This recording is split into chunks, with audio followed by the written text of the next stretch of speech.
Hello and welcome to Casting Roles, a persistent D&D campaign played by a bunch of theater nerds. Thank you for joining us. If you're liking the show, please don't forget to like, follow, and subscribe. And if you want to find us on social media, we're on Twitter at Casting Roles and on Facebook, Instagram, and TikTok at Casting Roles ILM. Our videos are uploaded on our YouTube channel every Friday. But let's go ahead and start the show.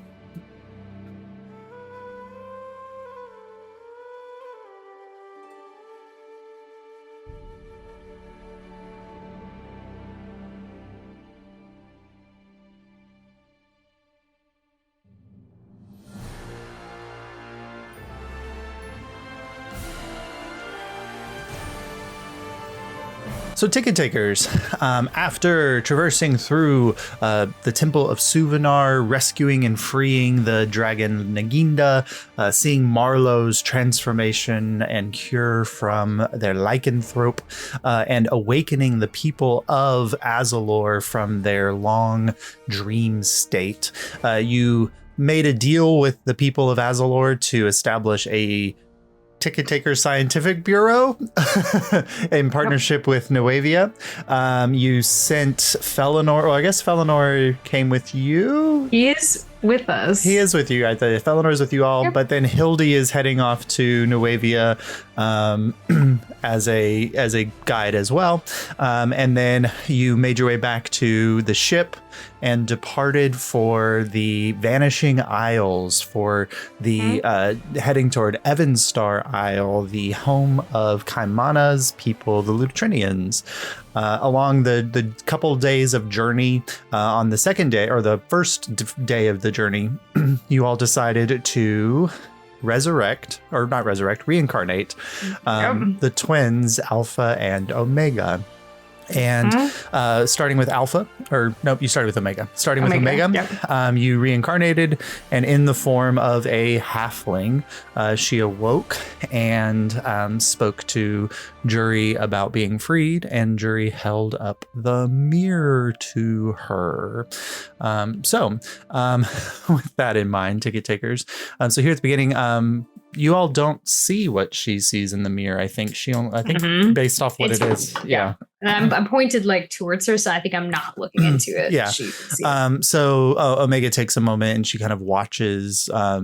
She sees her own reflection in the mirror, and then the mirror goes that cloudy and then reveals the minute of some element of her past to her. And then it clears and comes out, and she like leans back. I guess some of my memories have come back to me a little bit. I'm Miss Staria. This is not my body. Yeah. Did the best I could. It's kind of a complicated thing. Do you remember anything about what happened to you? Yes, my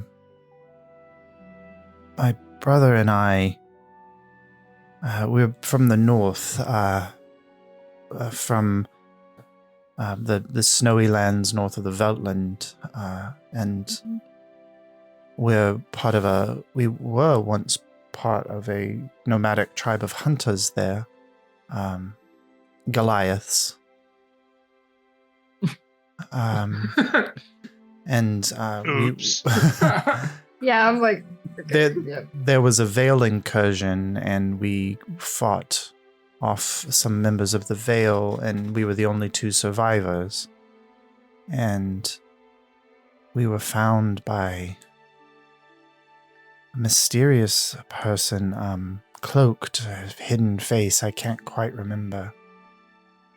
But they led us to the dragon. It becomes a little fuzzy after that. Yeah. He was not a good person, and did some really fucked up stuff to you and your brother. Sorry to tell you. She can like look over and see her brother there too, and he's still like. Oh yeah. Well, she cannot. I think because it's just the hand, the finger. Oh, it's just the finger. I'm like, but I brought you back like this.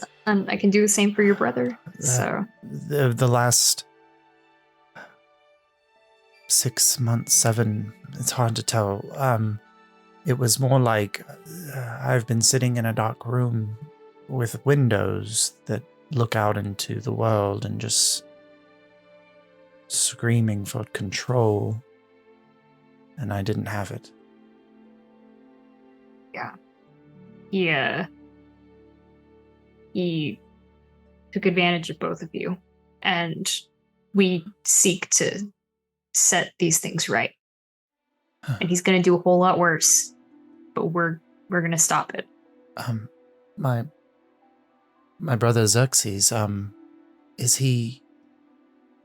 Are you able to do the same for him? Yes. Yes. But when he comes back, I feel he might be a little more aggressive than you. So if you could make sure that he's not going to freak out, maybe. He was a herder. Why would he be more aggressive? Just, I feel like he'll be more comforted if you address him when he comes back. I'll do my best, but he will probably not recognize me. Yeah, well, you might not recognize him. If you're ready, we can go ahead and do that. Okay. I turned to What was his name again? Xerxes. And she was Bistarian. And his name? Xerxes. Damn, I definitely wrote Zaxby's. Question mark. Zaxby's. I knew it wasn't, but that was the closest I got. So I was like, Xerxes. That's like one of my renames. All right, I've heard of players like irreverently renaming characters the DM comes up with, but that's next level. Is going from Xerxes to if no one else clarified, I was just gonna run with Zaxby's until somebody said something. He's Zaxby, she's Churches. We're good. I love it. All right. So you turn to Kaimana. Right, Kaimana. Yeah, I got it. Okay. So you spend the time performing the similar ritual, which is that chaotic ritual that Kaimana performed before. And yeah, like I'm sure that she's gonna like look over at everybody else in the party, like, are y'all sure he's got this? Let's see if she's Yeah. No, that's a natural one on insight. So she thinks you're just doing amazing. So, and so after I think it's like 10 minutes or whatever. I can't remember the time. And then the spell goes through. The thumb begins to kind of glow, and then it expands almost like water filling a container of glowing energy. And then as it fades, there before you is they're both naked, form of a human male, kind of tannish, olive complexion, a light dusting of a beard on the face, dark hair, hazel eyes. Like halfway I through have it. my old coat. So I'm gonna my old jacket. So I'm gonna give that to Xerxes. Okay. And you see how hard I had to think about that. That was well done. Zaxby's. And I have my old less nice button down. Okay. That I will give to Mistarian. Yeah. Daria, which is gonna be more like a dress on her, but that's the best I can do. That's fine. And so they kind of don the clothes, and like Xerxes, you kind of drape Xerxes with the coat, and then his eyes open and he looks around. Where the hell am I? On the something ticket this way comes. I know that doesn't answer any questions you really had, but The weather's so warm. The seasons change. Yeah, you're It's not been a worried. Yeah. You, I'll kind of re-explain everything. Bad man, here to help. we have someone here who knows you. Have you seen my sister, the herdmaster, Mistarian? Yeah, she's gonna look a little different. You're also gonna look a little different. I show him in the mirror what he looks like now. Okay, so he sees himself, and there's like a brief moment of panic, then, but then the vision of the mirror changes, and he sees like a memory kind of washes through. Oh, we never should have trusted the dragon. It's not your fault. He's an evil, bad person. Takes advantage of other people. He said that he was going to protect the herd from the Vale. That he was going to protect all the herds from the Vale. He didn't say how. That's the problem. Mystarian kind of comes from behind you all, and Xerxes? Is that you? He kind of sits up and looks at her.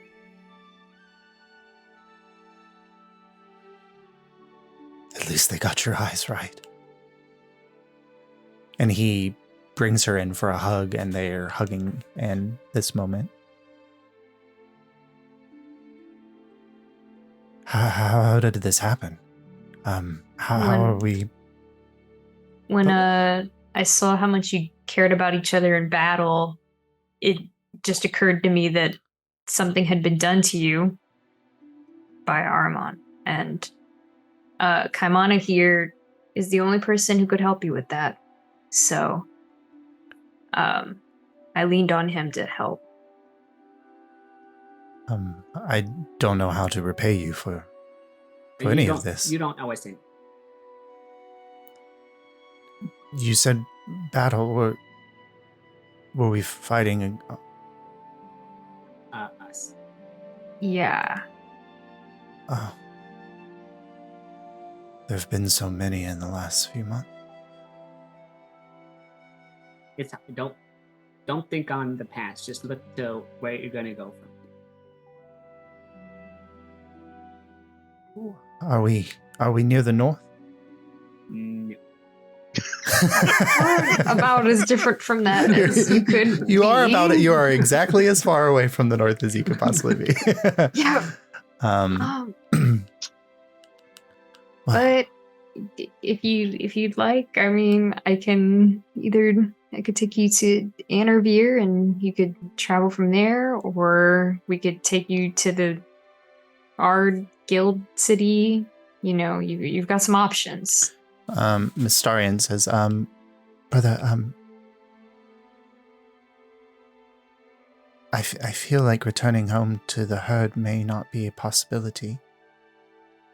Can we find a quiet place in the country somewhere and just try to rebuild something of our own? And Xerxes looks to you all. Are we going somewhere where there's land? How do you feel about sand? Or big, broad field. Those are two different options, Kamada. He says, we are well versed, and our people travel many places and are comfortable in many environments. Well, you're welcome to just hitch a ride with us for a little bit until you maybe see a place you'd like to get off. We can't promise it's going to be 100% safe, but it's better than nowhere.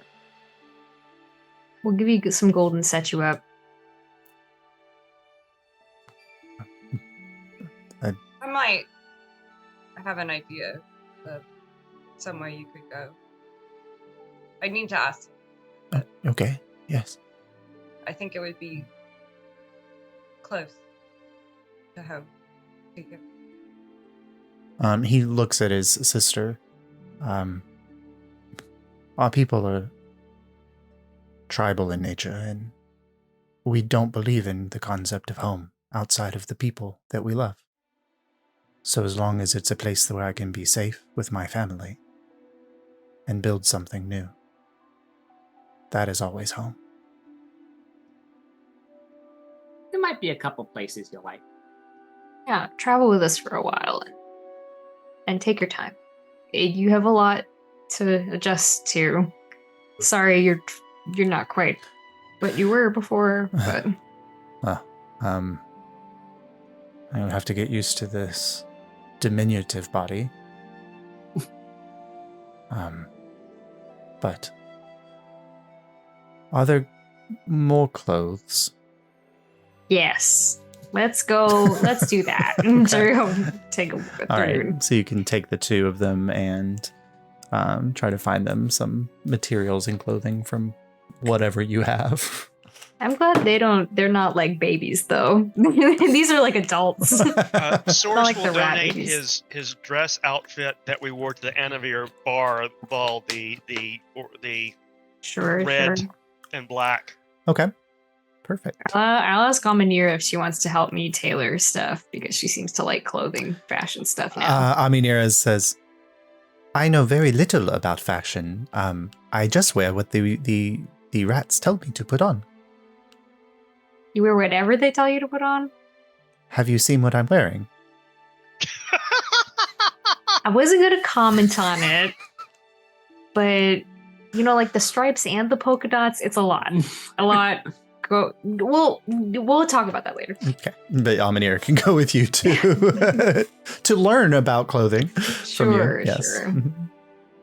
Oh, we can take the ball gown that Mar had for the ball and cut it to be like a day dress for a halfling. Yes. Yeah. Perfect. Whatever people give me, I'll stitch together and figure it out. Stitching together some clothing, Jordan. Yeah, I have mending now. Mending is one of my sorcerer Oh, there you go. spells, so. I'd also say, like, any move like that you would have advantage at because you were a theater kid. So It's true. Bard school. Did this shit all the time. Bard school. Perfect. Oh, bards would hate required tech stuff. Bards would throw a fucking fit. What do you mean I have to paint scenery? Yeah, Jury hated the bard part, so that's all he did.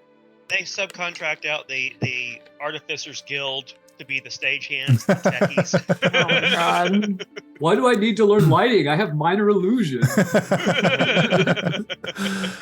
All right. Yep. So as Jury and Mystaria and Xerxes go below deck with Aminira, on this, you have 2 days of travel. This is your first full day. Is there anything in the downtime here that the ticket takers would like to take care of or deal with as they continue their journey towards the Vanishing Isles? I am exhausted. That took a lot out of me. I'm going to go lay down. Okay. So Kaimana goes below deck to rest.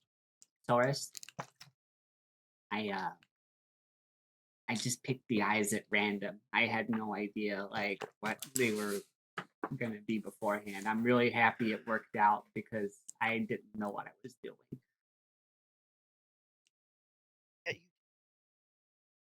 Hey, thank you. I'm glad someone believes in me. That's the thing, Kaimana. You always end up at the right place. And that's why you're our leader. I did better the second time around. I made her my size by accident. Well, I can understand why. It makes sense. All right, I'm going to go lay down. I'm tired. I'm going to do a brief stop in at the helm, make sure we're kind of headed in the right direction. Okay. And based on the compass and the uses of the tools in front of Alembic, he seems to be traveling in the correct southwesterly direction for the Vanishing Isles. And you guys are still staying low to the ground just to kind of avoid, or low to the sea, just to avoid the vanishing on the horizon cloud cities view. I also want to give little Saurus a little navigation lesson with Alembic. And have him stay up at the helm. You may have to get yourself somewhere one day, and you need to know how to do that. Do you think I could pilot this ship? I think so. You're smart. I mean, pretty smart. But yeah. I got little arms, man. Well, we just need to put like a little run on the helm. I think it'll be fine. Okay, I'm gonna try to turn the wheel, okay? And he like gets up to, like climbs onto the wheel and he's like tugging on the wheel and Olympic is just watching him and Olympic kind of looks over to you. I don't think that's gonna work. I'm like, while he's like pulling down one side, I'm gonna like lift up on one of the pegs on the other, try to like get it to go in one direction. You all feel the ship suddenly start to turn to the right a little bit. And you're doing it. Good job. Oh, man. And he's like trying to scramble to hold on as he's about to slide off and like crawl up to the wheels. Hold on there. Well, I mean, I don't know. A bit more practice, and I think you'll have it. I feel like I feel like the person who with like the biggest brain probably shouldn't be the one like just turning the wheel. Can I be the cartographer? Yeah, I just learned it's cartographer. Is that a navigator? That's the word, right? Navigator. Yes. Okay. And I'll show him You could tag team with someone where you're the brain and you sit up on their shoulders and you tell them where to push the wheel and how to turn the wheel. I could like sit on top of their head under a hat. What?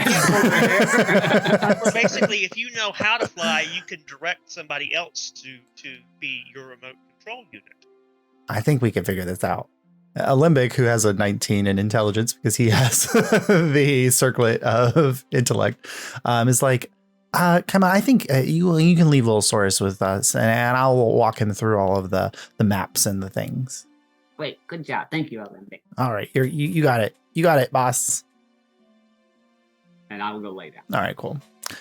I will request whoever's cooking dinner to make a clam chowder for when Kaimana wakes up.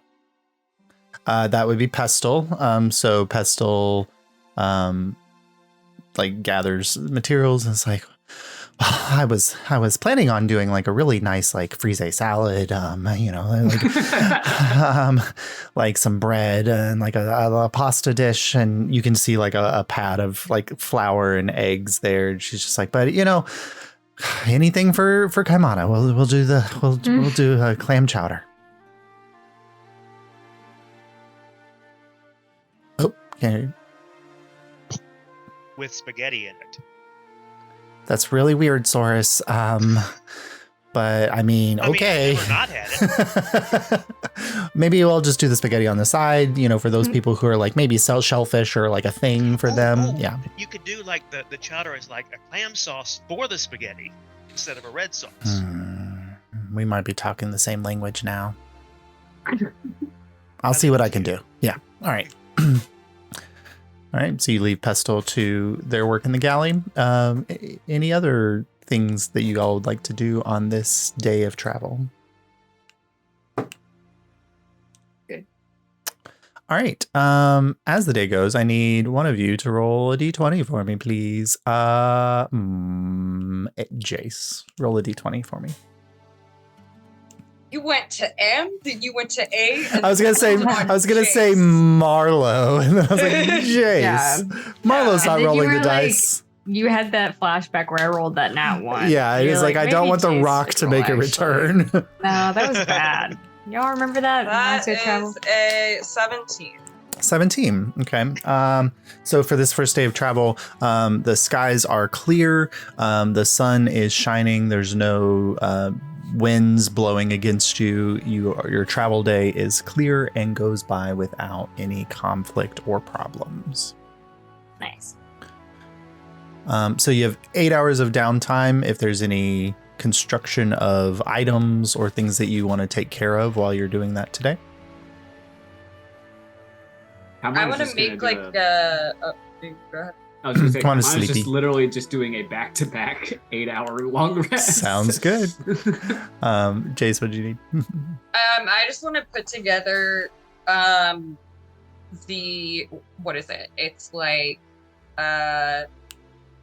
the stuff from Aethanor's journal and the stuff from Yusuf's letter that references the devil's stuff, everything that Armand would need to go, now wait a minute, and like put that in the fantasy equivalent of a manila envelope and just have that like together and ready. Sounds good. So you spend your time putting things out, arranging things, organizing your notes, and in triplicate, and marking key passages for his quick and easy perusal.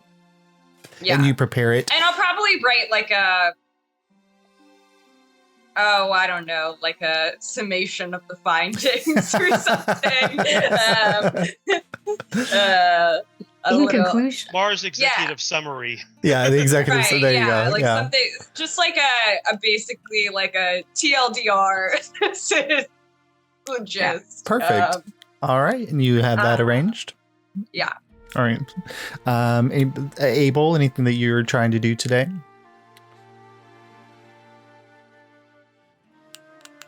Not that I can recall off the top of my head.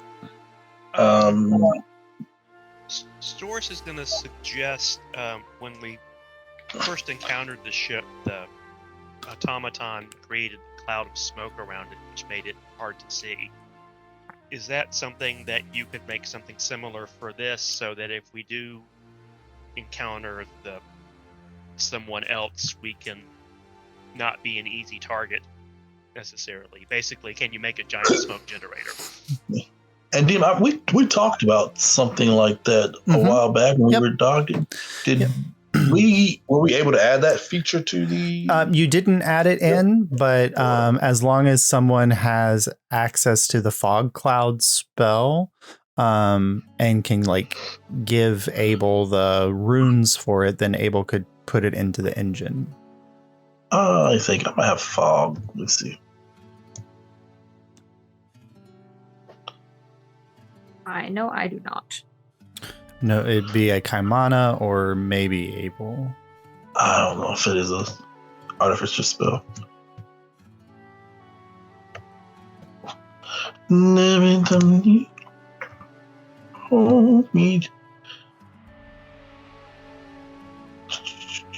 It could have been one of the spells that you got from the library if you wanted it to be, but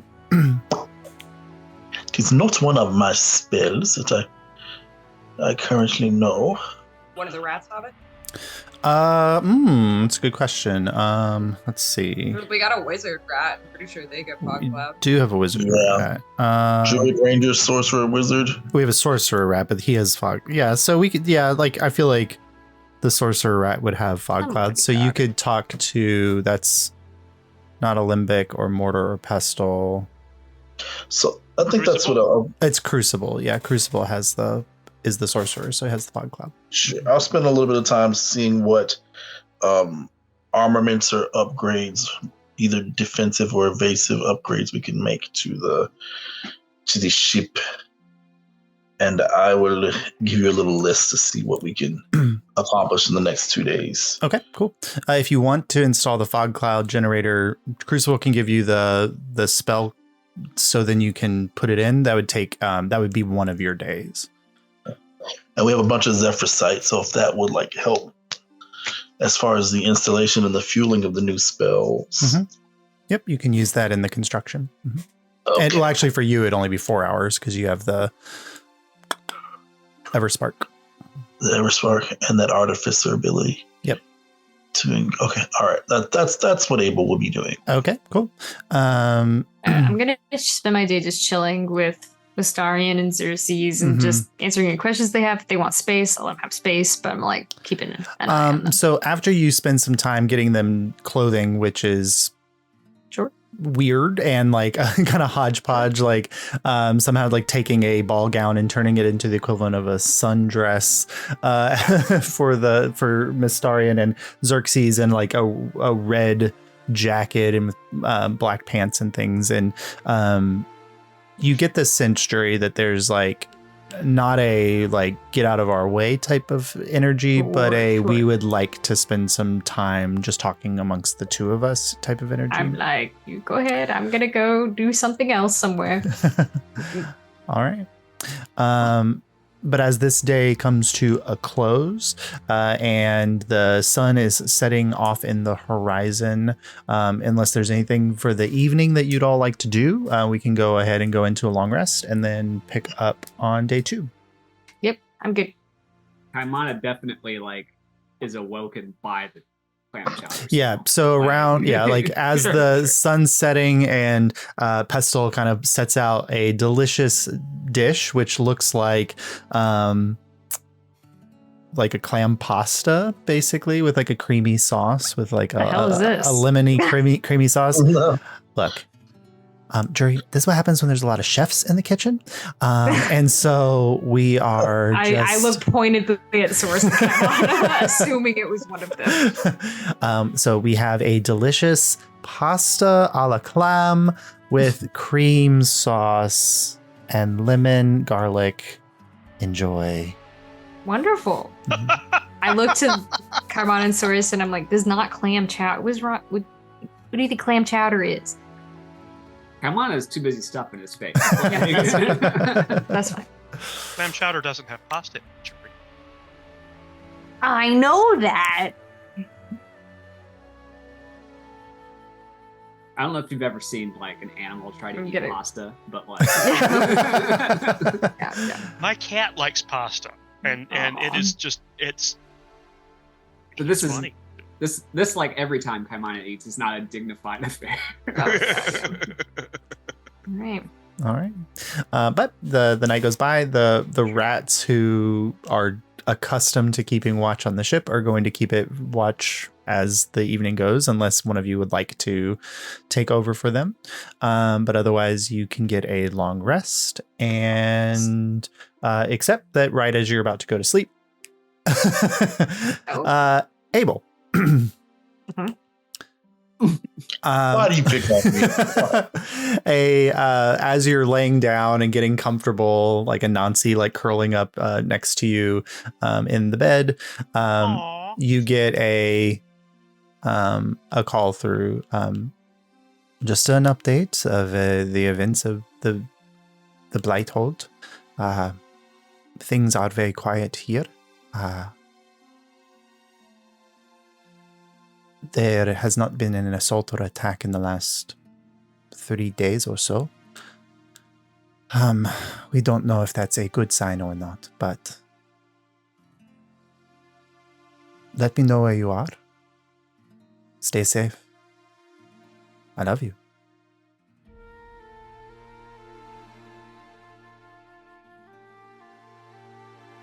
Nope, you're muted. I am safe along with the others, headed toward the Lutrinian home.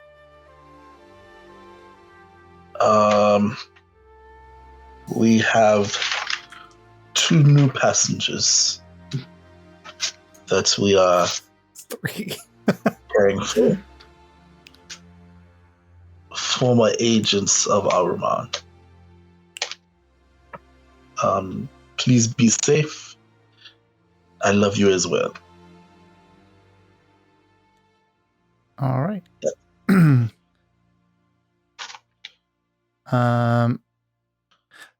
Furion, not Furion. That's a random D&D character that I play on Baldur's Gate 3. Felinor. Oh yeah, he's here. Yeah, he doesn't go down below deck with you to the things. He like brings one of a cot up to the deck, and he's sleeping on the deck where he can sleep under real stars and a real moon, and feel the real air around him.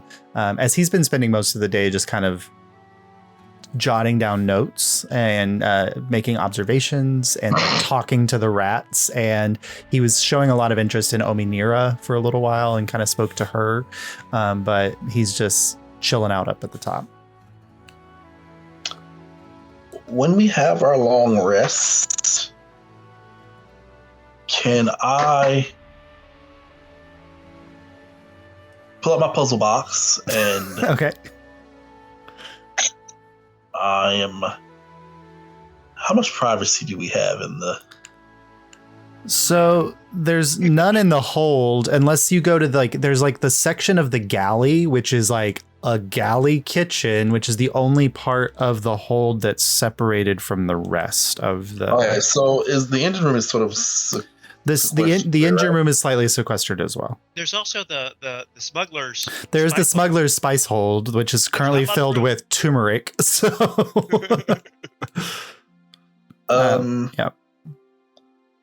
I'm gonna go to the engine room where it won't be as suspicious as people are like, oh, why is he trying to seclude himself away from us? And I'm going to pull out the puzzle box. Okay. And the tied up hummingbird and Anansi's gonna keep guard. Let me know if anyone's coming towards the engine room. Go ahead and make a perception check for Anansi. Oh, he's very perceptive, that little guy. Oh, let me see. Everyone else said they went to sleep, so I assume that everyone else has gone to sleep. So. We trust our friend Abel. I'm very trustworthy. I don't know if you guys saw me choke on my fucking food and almost die because of people asking for privacy to play with his puzzle. Yeah, Jace went like this, and then choked and died, and had to drink water, and I was crying laughing. No, I literally was like tearing up. It was so bad. He rolled a 6 + 4, a 10. A 10. Okay, so he's keeping it pretty good. He's keeping an average level of watch. Yeah. Yeah. So I'm going to, with the hummingbird in my hand and the puzzle box, I'm going to try to make a telepathic connection with Preta Yakuzi. Okay. And as I have my long rest in the you tell me if this is possible. My long rest in the puzzle box, I'm going to mull over a few things with the QZ about what we have collected so far with Ahriman and the twins and just everything that's going on. Our information about who the devil may be. And my justification is, even though I know that you are a criminal and possibly a madman, I am not arrogant enough to ignore the fact that you are also brilliant. So if I can use you to win this war, that is exactly what I would do. And he's gonna... Yeah. So you build the connection, you take the hummingbird with you so that there's a mental connection even in the plane of the puzzle box. And so you just kind of hear Yakuzi's voice in through the hummingbird. I knew that you had come to me eventually for assistance in dealing with the issues that are presented to us. Ahriman would be very interested to hear that the woman that he trusts as his queen in a priori is actually a devil herself. Do you have more proof than just conjecture? What did we find? I remember us talking about this, but Jace found a journal. There's a statement written in a journal by, was it Mr. Altamir? Athenor. Mm-hmm. That is not what I wrote down. That chronicles the fact that she may in fact be a devil. Do you believe his word or his writings would hold enough weight to convince Ahriman? I feel like if she met with Mr. Athenor before all of these things fell down in Azalor, that would definitely call into question the age of our dear queen.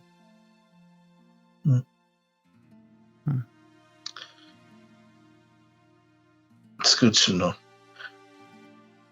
So yeah, I want to spend the rest of my long rest just going over details that he would know about a priori and Ahriman, their organization and connections.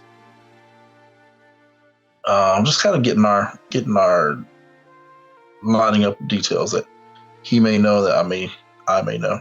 Okay. Over the course of the conversation, what you learn from Maester Athanor is that even though he was a bishop in a priori, not Maester Athanor, Praetor Yukizi, that there is no, there is disaggregation within the organization so that only half of the playing board knew who they were working with, and the other half was always kept a mystery to them.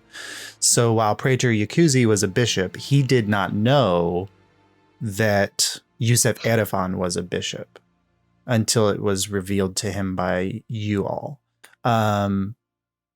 So he is only aware of half of the playing board. With that in mind, he names very specifically the Tower, who is not Kratos Hawk, but is Tyrell Demwala. Demwala. He also names a one of the night pieces, which is not somebody that you necessarily are familiar with. But you have a little bit of not conscious familiarity with who this person might be. But their name is Zundel Baranon. Zundel Baranon. Can't wait to butcher this. And I did something. A spelling or at least a... Josh can put it in the Zundel. I'll put it in the group chat. Zundel Baranon is the knight. So with that in mind, you now have all except for whoever the other knight is. You have all of those major pieces. The only other thing that he brings to your attention, which about the way that a priori functions and works that may be important, is that he says that Ahriman was in the process of moving a few pawns to the opposite side of the board, which is a sign of chess conversation, that once the pawn reaches the opposite side of the board, that it is upgraded to a position, that Ahriman himself might have been in the process of trying to eliminate some of the higher ranking officials of a priori and installing new people into it. He mentions two in particular. He says the Furies are moving across the board at an expedient pace. Their work in retrieving the needs for Ahriman have proven to be quite successful. And who are these Furies?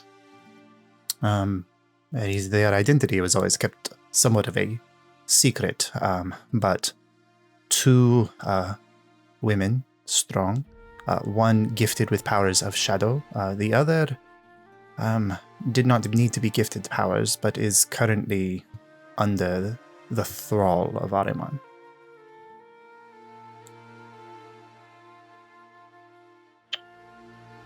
Okay.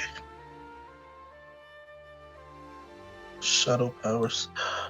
So did this individual have a connection to the Veil to pull tethers? Yes. A more recent addition to his playing board. The other has been with him for a longer period of time. Okay.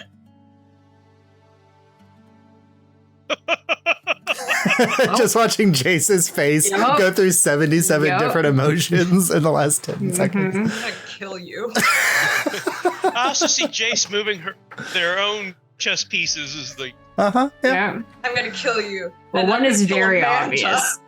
I'm gonna kill our friend Amanda. You'll have no idea why I'm mad at her suddenly, but I will. I'll break into their home, say, Kevin, Paris, stay out of this. Paris, no. I need to talk to Mom. All right. The only other thing that you have, Abel, is you never got the information from Anansi for what he had read in the library. So if you would like to grab that. Anansi was able to read 2 books. So what kind of 2 topics of information did you want Anansi to have investigated? Oh, geez. Just maybe spell work. I just want him to look up. I think he was in the history section, maybe. Yeah. I just maybe find some powerful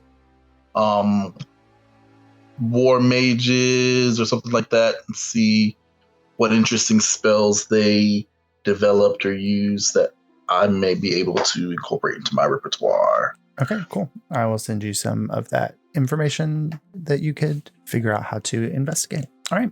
One last thing I want to say, and then I'll move on. So I'm going to ask Ikuzi, this one that works with these shadows, how easy do you believe it would be to create some type of device that could cut a tether to keep it from being a nuisance in battle? From what I understand about those who wield the tethers, the only way to counteract the work of one tether is for somebody else who can pull them themselves, as they are difficult to see unless you are keyed into that energy. I believe your friend Soris would be quite useful in severing those connections. I can't confirm or deny that at all, Ikuzi. And can I say, while I'm talking to him, I'm being very careful not to, while I'm getting information from him, I'm trying not to give him any information. Sure. Mm-hmm. I'm not sharing we have the twins and that kind of stuff. And I'm kind of confident since we have the cloaking on the ship, he's not able to track us or anything. I'm pretty sure he's doing some sneaky stuff from prison, but I'm trying to be as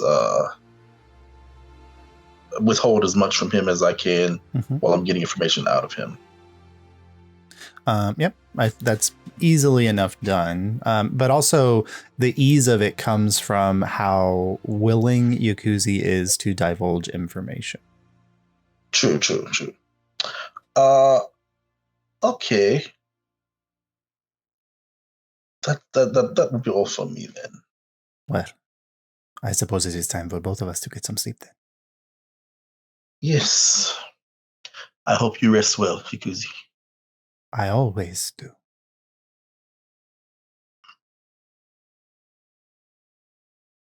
All right. And a long rest. Cool. All right. You can all mark a long rest. And then you awake the next morning to Pestle delivering a wonderful mix of candied bacons and some kind of roasted potato type thing with some eggs, and everything has turmeric in it. Now that Pestle has discovered the turmeric is present.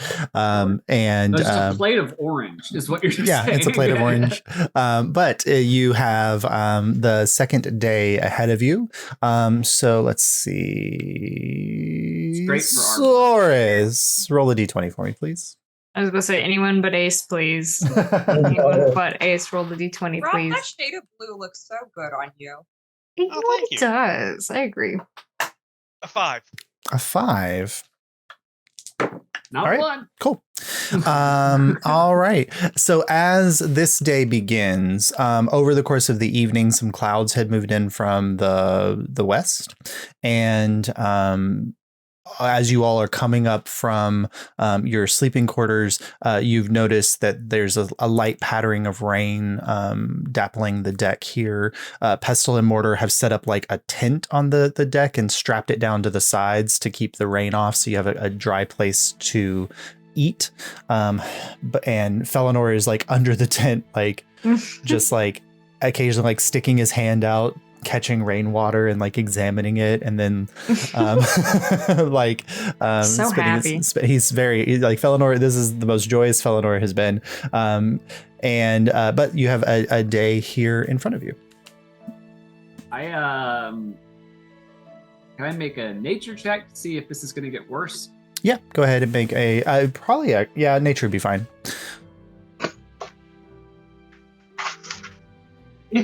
24. You don't want to ask the bones? No. 24. All right. So based on your many years of living in an island community, It's not the light rain that's here right now that seems to be an issue. It's the squall line on the horizon. You think that probably in the next 3 or 4 hours, a much worse storm will be lashing this vicinity. So you could fly above it if you want to, and potentially risk sight from the cloud city, or you can just weather the storm and deal with that. Do I think I could go around it? So the line, it stretches your full view. And so, like going around the storm will add time to your journey.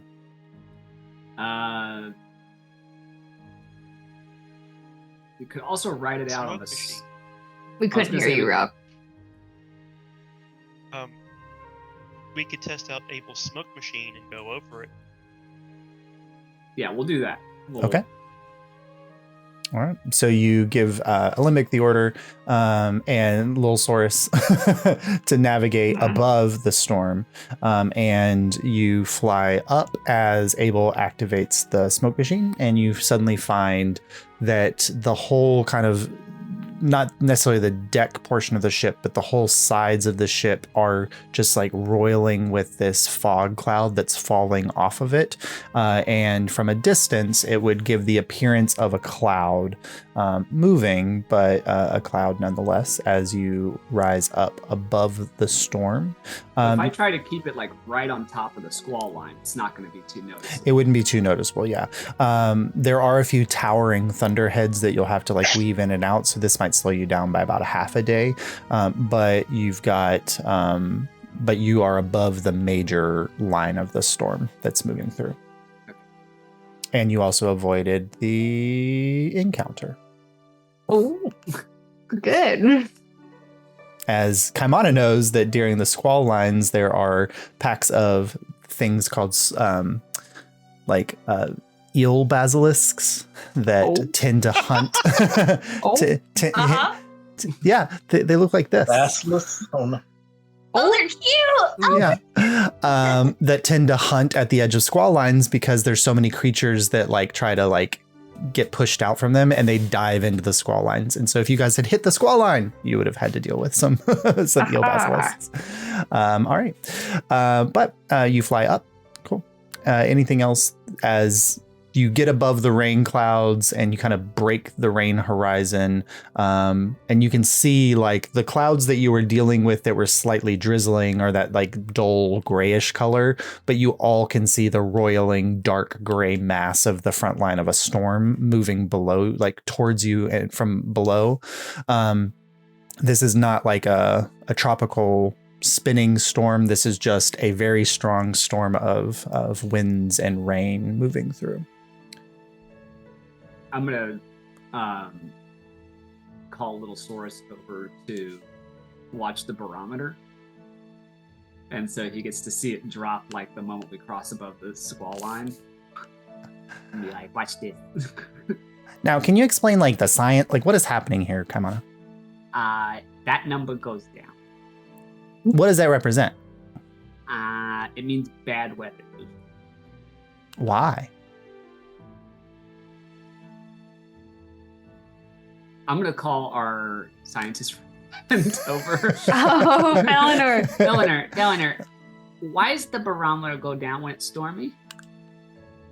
Oh well, I mean, it's a low pressure system. That's it. Yeah. That's what it is. So like the air is like heavier and then lighter sometimes, Little Saurus. Yeah, and the winds and things are creating an equilibrium, and so when you have low pressure and high pressure, the low pressure is trying to fill the space of the high pressure, and it creates these winds. And the stronger the low pressure system, then the stronger the storms generally. Also, there's the colder air and hotter air interacting, and that creates condensation. And like depending on how much you want to listen to, Felinor goes into a detailed description of weather mechanics. Kaimana's learning this all for the first time too. So. Yeah, No idea. Like Kaimana's like taking notes, and Little Saurus is just yeah. This is like a really good explanation. Like, it's still nice to have someone to talk to. Felinor, we're gonna be friends. I was like, well, all right, little buddy. I would love to know more about why you can talk. And where you come from. All right. All right. As the storm is like, we're like over the storm. It's kind of like atmospheric. Yes. I'm gonna like sidle up to Mar, try to get them off to the side, and I'm like, "Hey, how are you doing?" Fine. Why? Just wanted to like check in emotionally. A lot of stuff happened. Your hair is blue now. You know. It's blue now. Yeah. Yeah. I couldn't tell you why that happened. I forgot to ask Naginda like what that was about, but it's pretty cool. I mean, I don't know. I mean, the other stuff was, I guess, just a wolf features, and yeah. Do you want to talk about anything, or you stewing still, or you good?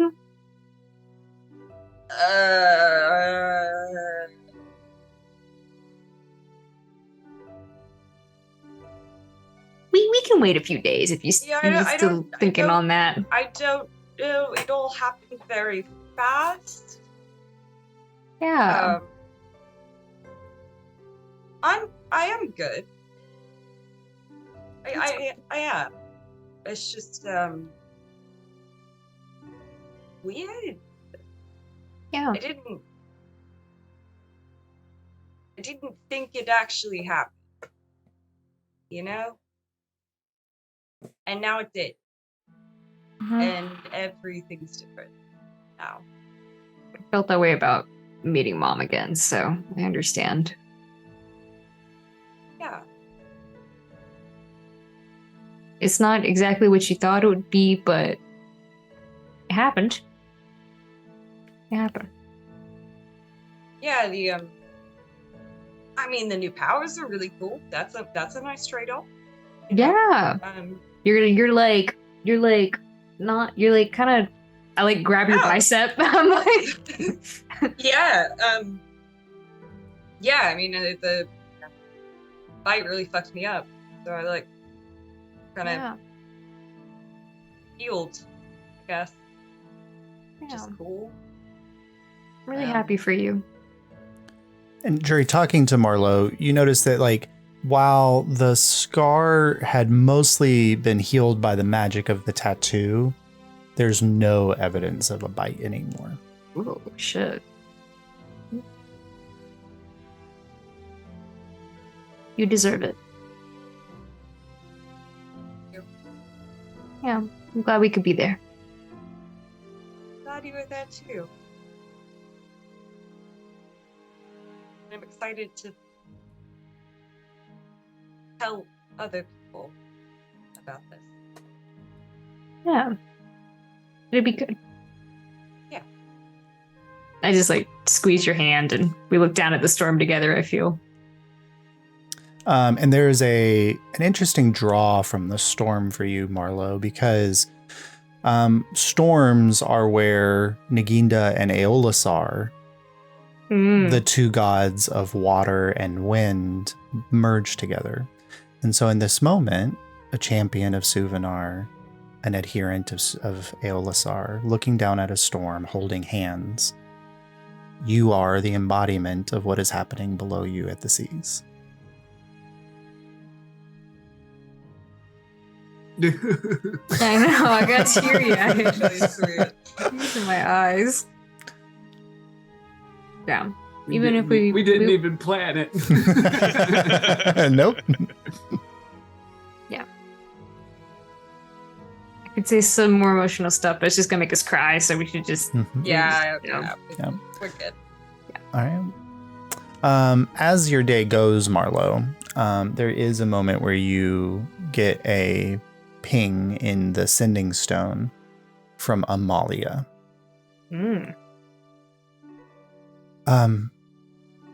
Marlo, I haven't heard from you in a little while. I hope you're safe and well. The blight is quiet. I'm off in a wood for the evening, I hope you have a plan in place for yourself. Wherever you are. Stay safe. Love you.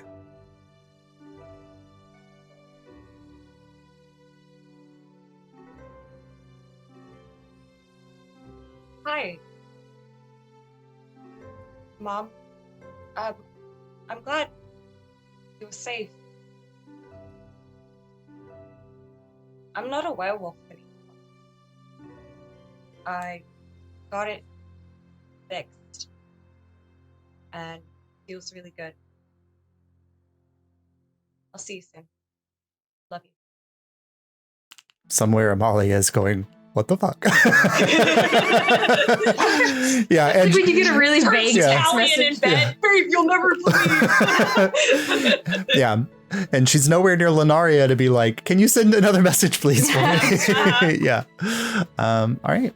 But as you all are above the storm, occasionally, like the back edge of the squall line, you see these tall, towering thunderheads just spanning the horizon. There's multiple here, upswells of energy from the ocean, cackling, or I keep saying cackling, crackling with lightning, and distant thunder, occasionally very loud thunder below you, as the lightning storm kind of begins to wash and pass underneath.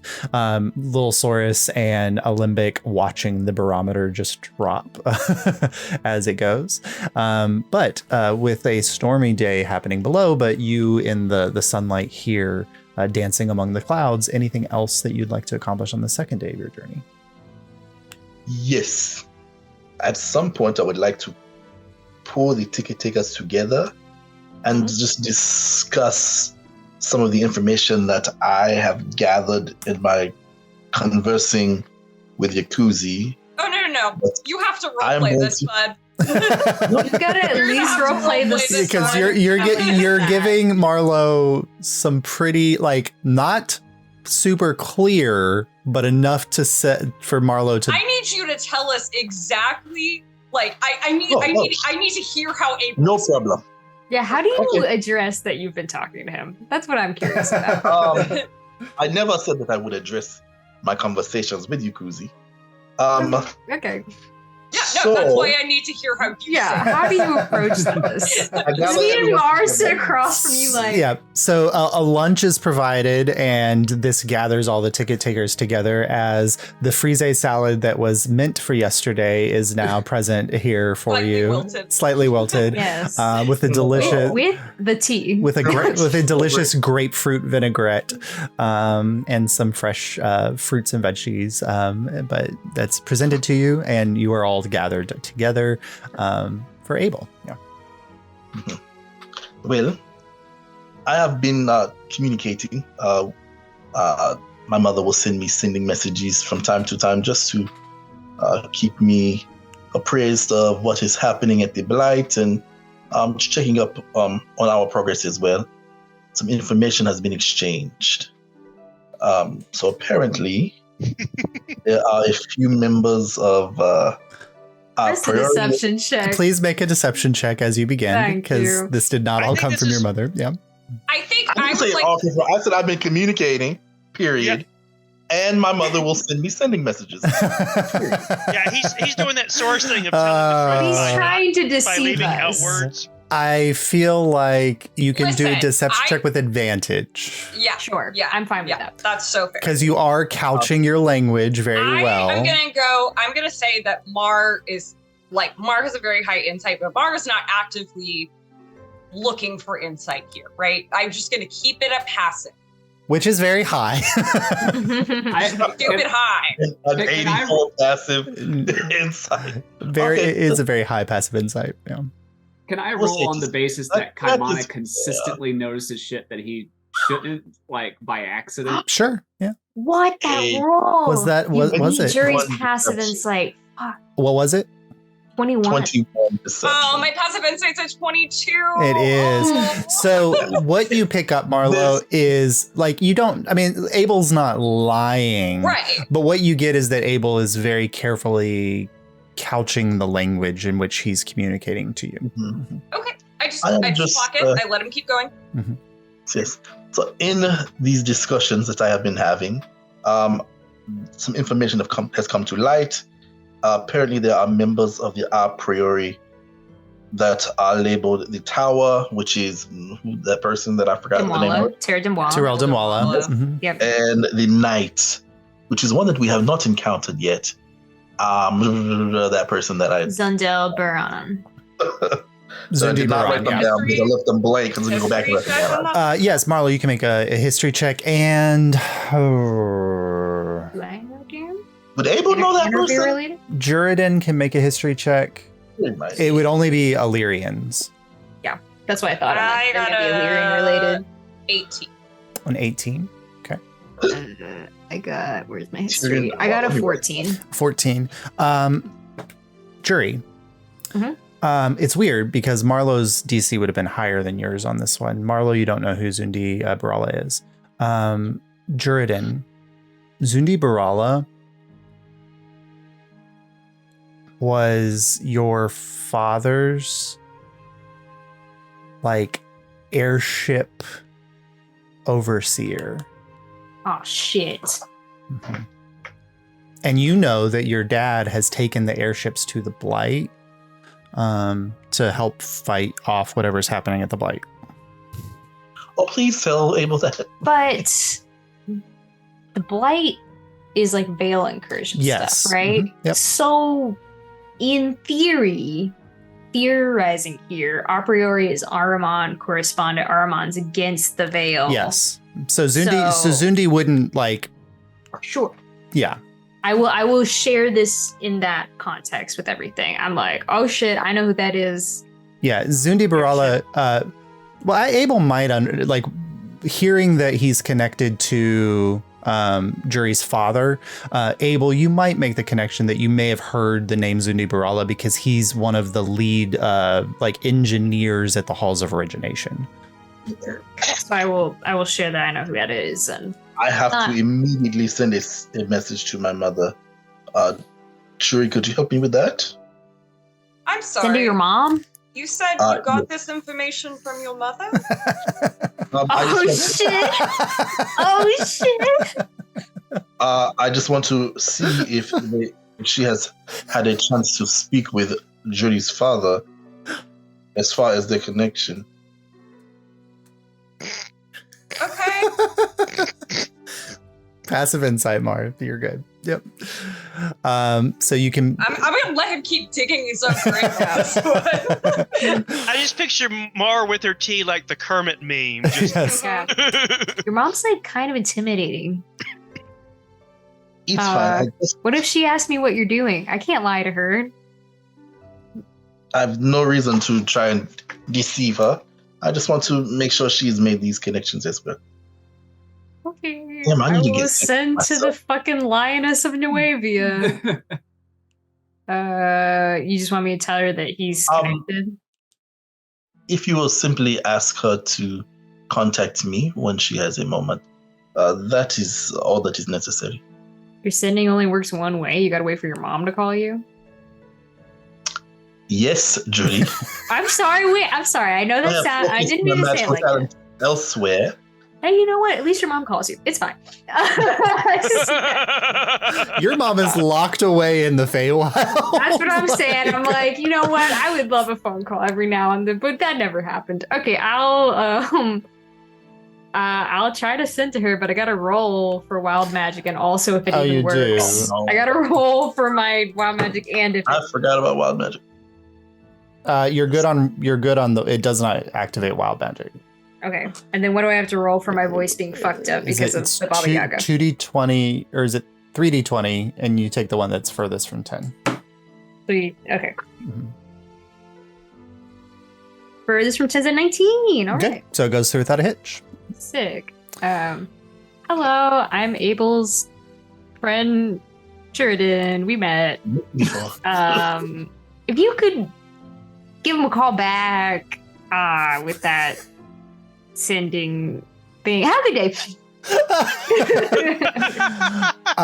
The message. Jerry has high charisma, but he's awkward. Yeah, the message comes back. Awkward in the body. Awkward body. Judy, I remember you quite well. That's nice. I hope things are not so urgent that you did not give me more details. You can tell Abel I will reach out later this evening after the planning session with the other leaders.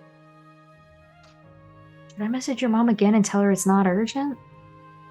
It is not that urgent. It is fine. It's fine to leave her on hold? Okay, that's fine. Yeah, She said she'd message you back later. That's perfect. After a meeting with the traitor. Yep. We will see how this goes.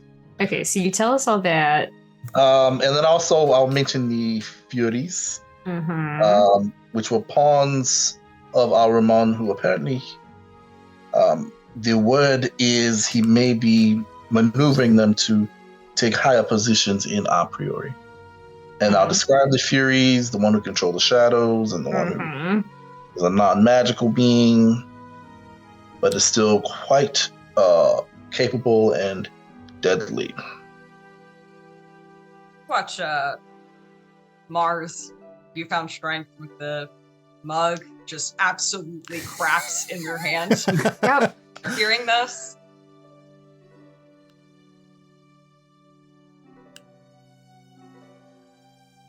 Oh my god, the Furies are my two least favorite people in the world.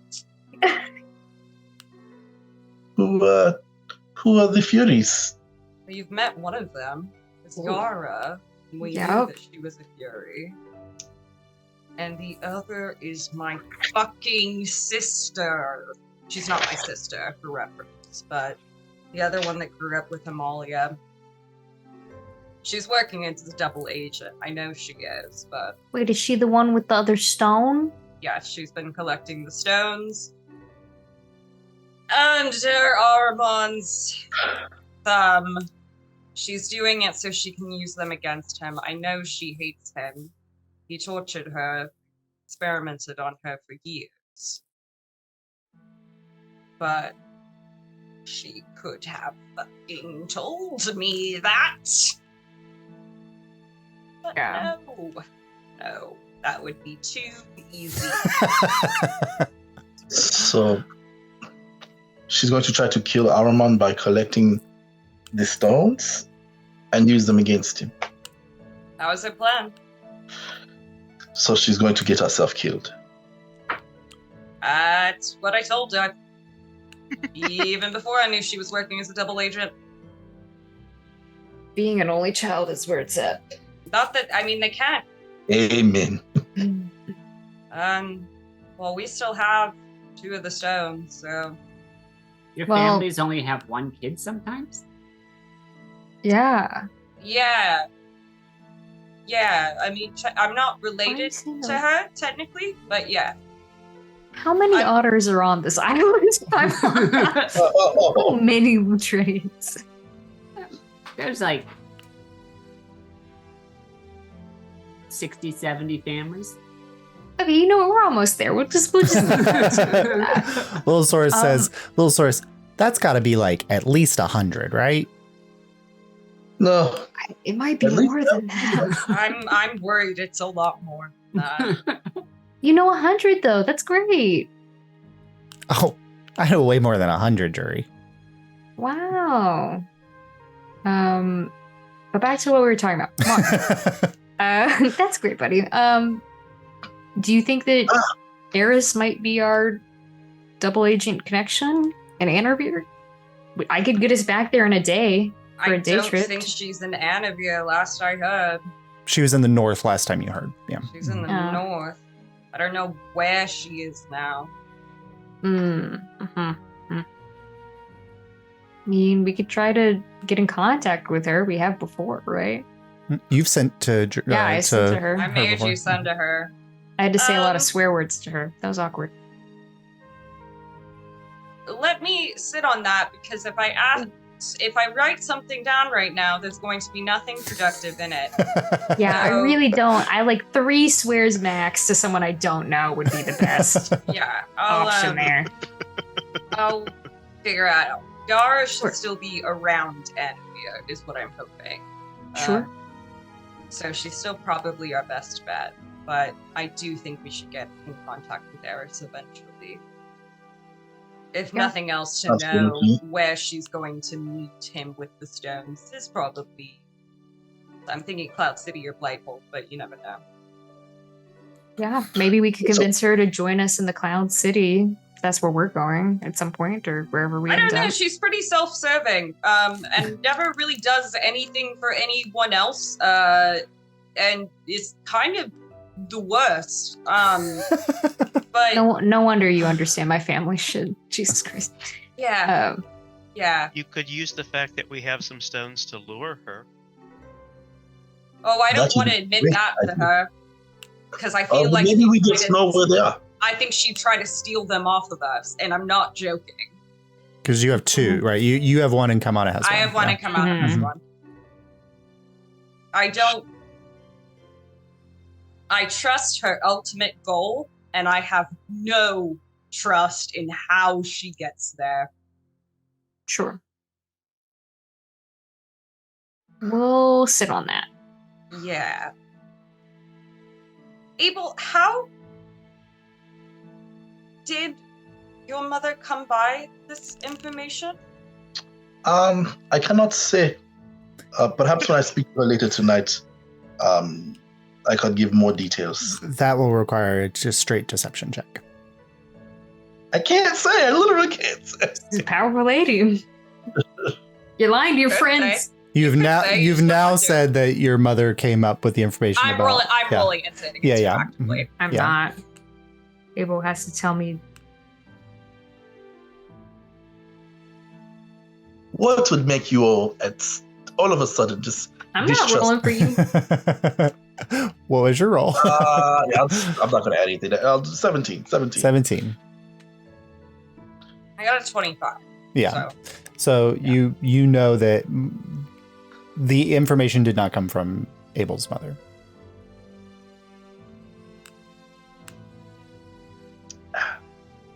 Furthermore, his name is Felinor. Not a Fellamore.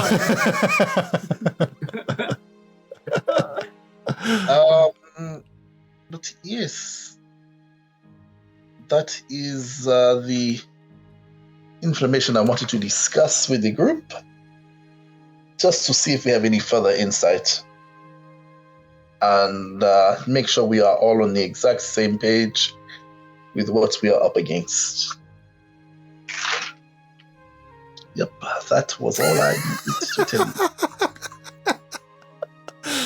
Do you bring up anything about trying to sever shadow thingies or anything?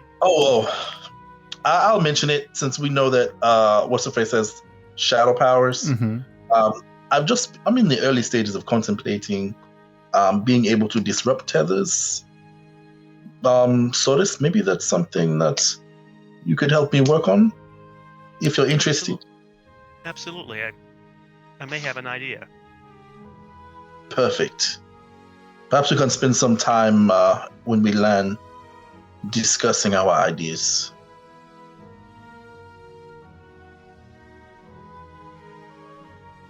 Yes. The most awkward end to a lunch. Mar just gets up and strolls away like nothing happened. Yeah. Mm-hmm. Jury rolled that he gets something is going on. He doesn't get what. Yeah. Mar picks up Thistle, starts playing with Thistle. Mar seems perfectly unbothered by what has just happened. Lil Saurus watches Marlo playing with Thistle and just looks at Kaimana and goes, "Do you remember when I was that simple?" This is some Pet Cemetery like stuff. Well, can you do a backflip? Is he gonna do a backflip? I get ready. Nope. He like noodles in the air as a ferret. Yep. Thistle, do a backflip. Yep. Yeah! My boy! I proficient in backflips and nothing else. Yes. Distracting guards and backflips. Yep. So right. You were saying, Atwood? Yeah, so he asked, do I remember when he was that simple? Yeah. And I look down at him and I go, "You never played with a squirrel." If a ferret could do like a slit eye, like, well, Bombastic side eye. I'm gonna go. I'm gonna Criminal go. side. I'm gonna go back and look at the barometric pressure. Yeah, I look at Abel as we're going, and I'm like, "Talk to me later if you want." And Josh, I have Sure. I just have a small hammer. Okay. I'm gonna throw that at Kaimana for his fucking impudence. I'm not aiming to harm him at all, but just to be like asshole. Okay. Make a attack roll, and so it's a hammer throw, so you can add your strength. Okay. Ooh. I was about to say you got that. What is my strength now? A +2. Okay, that's a 18. That hits Kaimana, so it doesn't do enough damage to you, Kaimana. No, it but doesn't do damage. Yeah. But I just wanted to. You can't get through that thick head. No. Like- all right. Cool. So you all kind of separate and move aside. Mm-hmm. And can I awkward. say that when I do get the sending from my mother, and I'm going to relay the same information and the pieces that we put together as far as Marlowe's family and former peer with the Lycan Rangers or whatever. What? Connection. About Eris. No, Eris was never part of the Mm-mm. Rangers. Yara was, no? Yara was. Oh, Yeah. yeah. Mhm. So the two Furies are. The two Furies, Yara and Eris. Tell her about that. Tell her about Zune and Demwala and all that good stuff. But I'm going to phrase it as this was just information that we put together while in the underwater city, and/or information that we just like amongst conversing, we kind of like came up with. Okay. Piecing together what we know. So she sent you a message, and then you responded with that information. Yeah. A second message comes through. You are never very good at lying. I would love to see more information from you and where you are getting this. I will inform Callian about Yara. I will keep Eris from Amalia for now. Those are the most important things, Mother. Thank you. Message comes back. Tomorrow I expect more honesty. Have a good night, Mother. Ooh, Abel's in trouble. From both moms in trouble. Group mom and She rolled regular very mom. high on her insight, and she knows Abel. So, yep. They can't know where I got the information from.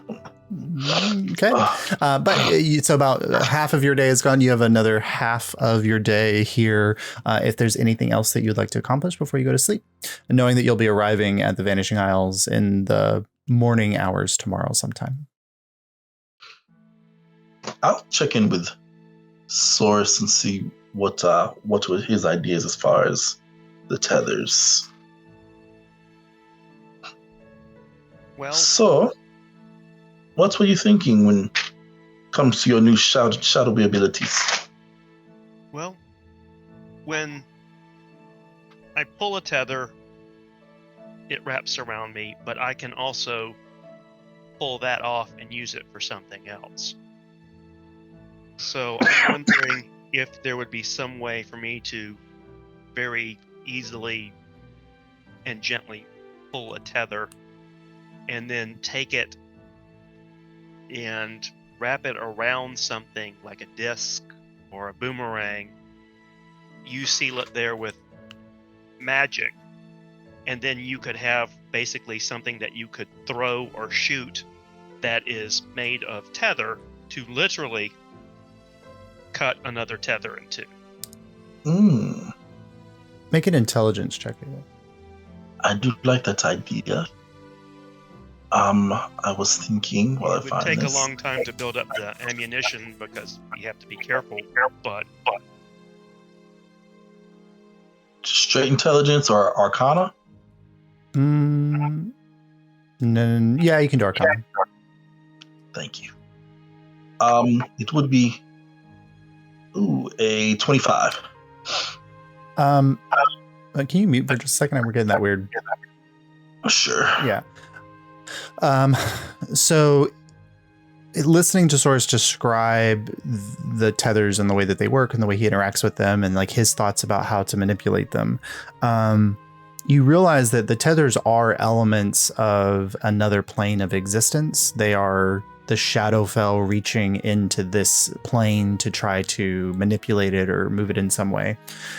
You think that there might be a way for you to either reconfigure the plane goggles so that you could see them better. But it would require kind of manipulating the planar view goggles that you developed to find portals to other planes of material.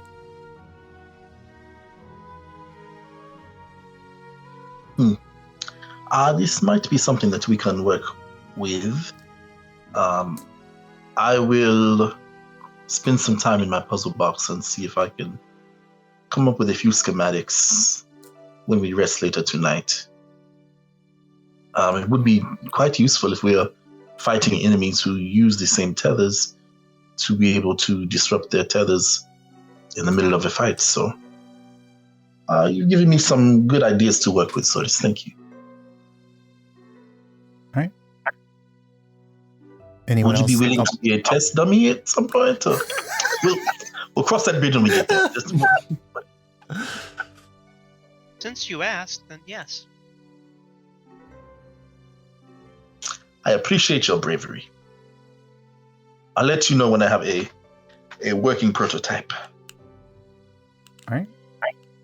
Is that something you work on for the rest of the afternoon, Abel? Yeah, yes. Oh, I gotta meet up with Jordan upon his request. Okay. I mean, you just said if you want. It was kind of like I mean, you get the implication Jerry was like, if you really want to talk about what you were talking about.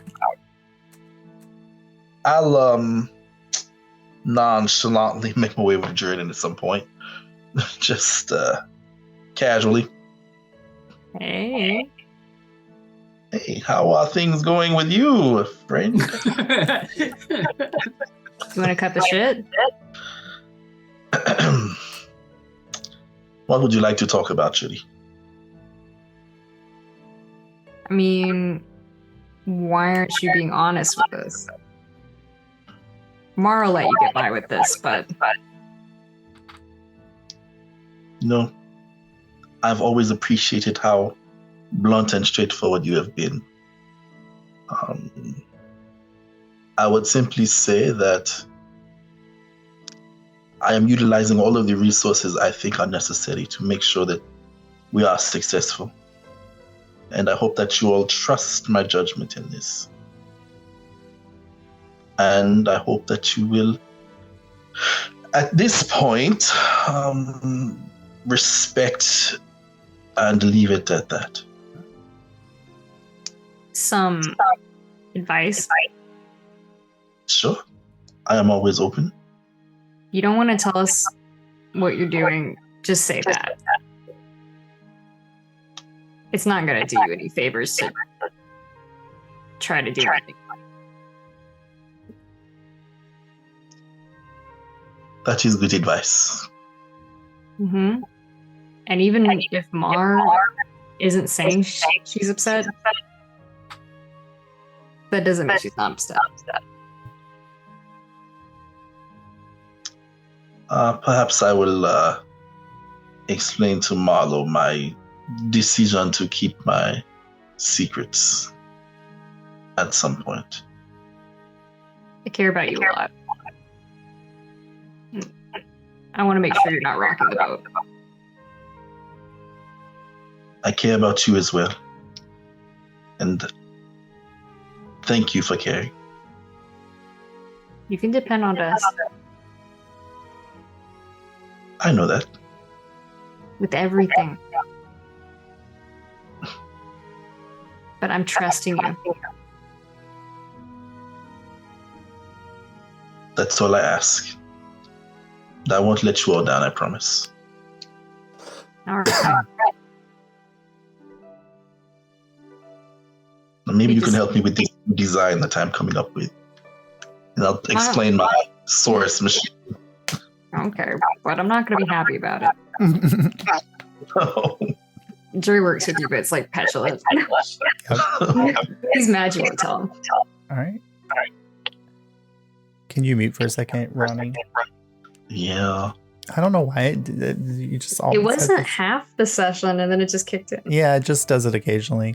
All right. Anybody else as the evening progresses? Nope. All right. So you all make your way to your bunks for the evening.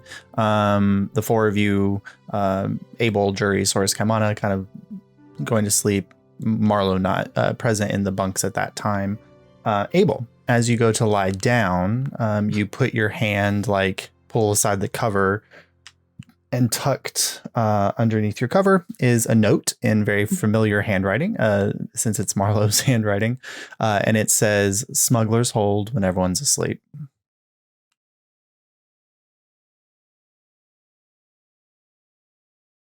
I lay down for a bit, make sure everyone is asleep, and then I make my way to the Smuggler's Hold.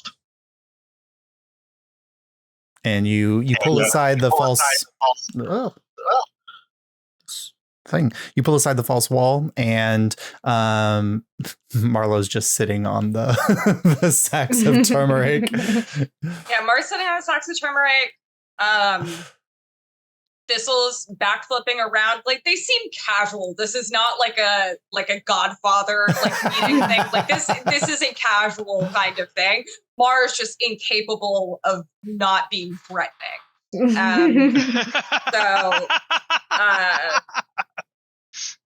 So hey, thanks for meeting me. Look, I knew that you were lying in front of everyone, and I didn't want to call you out on it, in front of the whole group, because I thought that'd be a weird dynamic and would be uncomfortable, but I know you didn't get that information from your mom, because I know how sending works, Abel. That's a lot more than 25 words or less. So, is there something you want to talk about? Everyone knows that I did. Okay, well, I appreciate you showing restraint and not pointing out the obvious in front of everyone. I must say, after speaking with Jody, you made a very good point, and there's no reason for me to lie. But I will say, there are certain things that I do not wish to share at this point. And I hope that you will be okay with that, Marlo. I respect you very much. It's not a matter of distrust. I simply am doing what I think I must. And I don't want my decisions to fall on anyone else's conscience.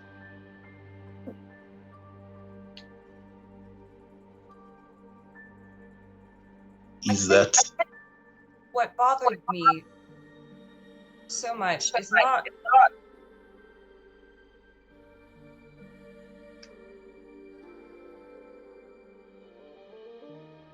when I pointed out that you were lying or something was wrong in that moment. Josh, could you mute your mic? My mic. It's not Josh. It's not Josh. It's Ronnie. Yeah. Oh, you're muted now. Yeah, because when I mute, it doesn't do anything. Yeah. Looks scared. And like, I just want to make sure that whatever you're doing alone isn't something that's going to be harmful to you. Because I know what it feels like to think that you have to do things alone for the good of other people, but I'm not saying that I don't trust you to know what you're getting into, but I worry that maybe not that you're taking on more than you can handle, but maybe you're taking on more than you should have to alone.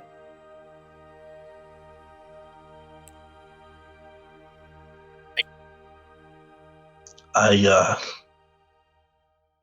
understand your concern, and I appreciate you having that much care for me, Marlo. But also, I'm sure you can respect that there are some portions of the journey when you feel you have to do them alone. Maybe this is my leg of that trip. But I do know that you all are here for me if I need to lean on you.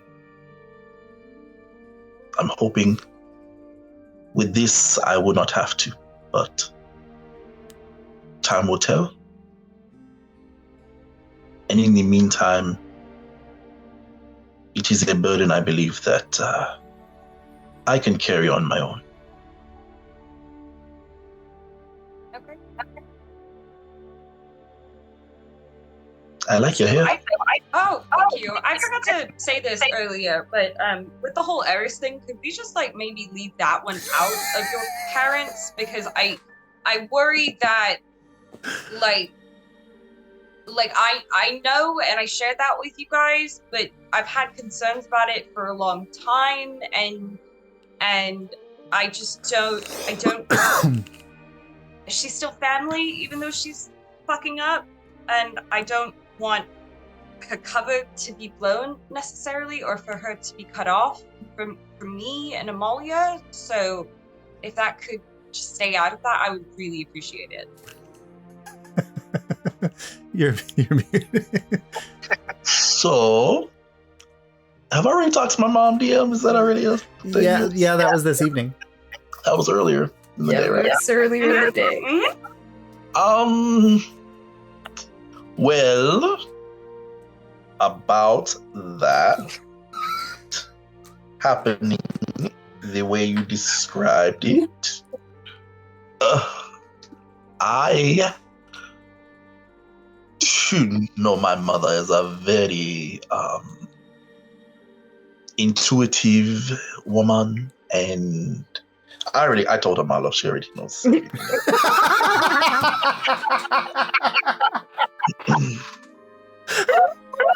So I can inform her of your concerns, especially about her being exposed to Ahriman, and perhaps she can move strategically, or they can forego any taking any action with the information that she is a double agent working against Ahriman. I may have to talk to Joy to send another message to make sure that happens that way.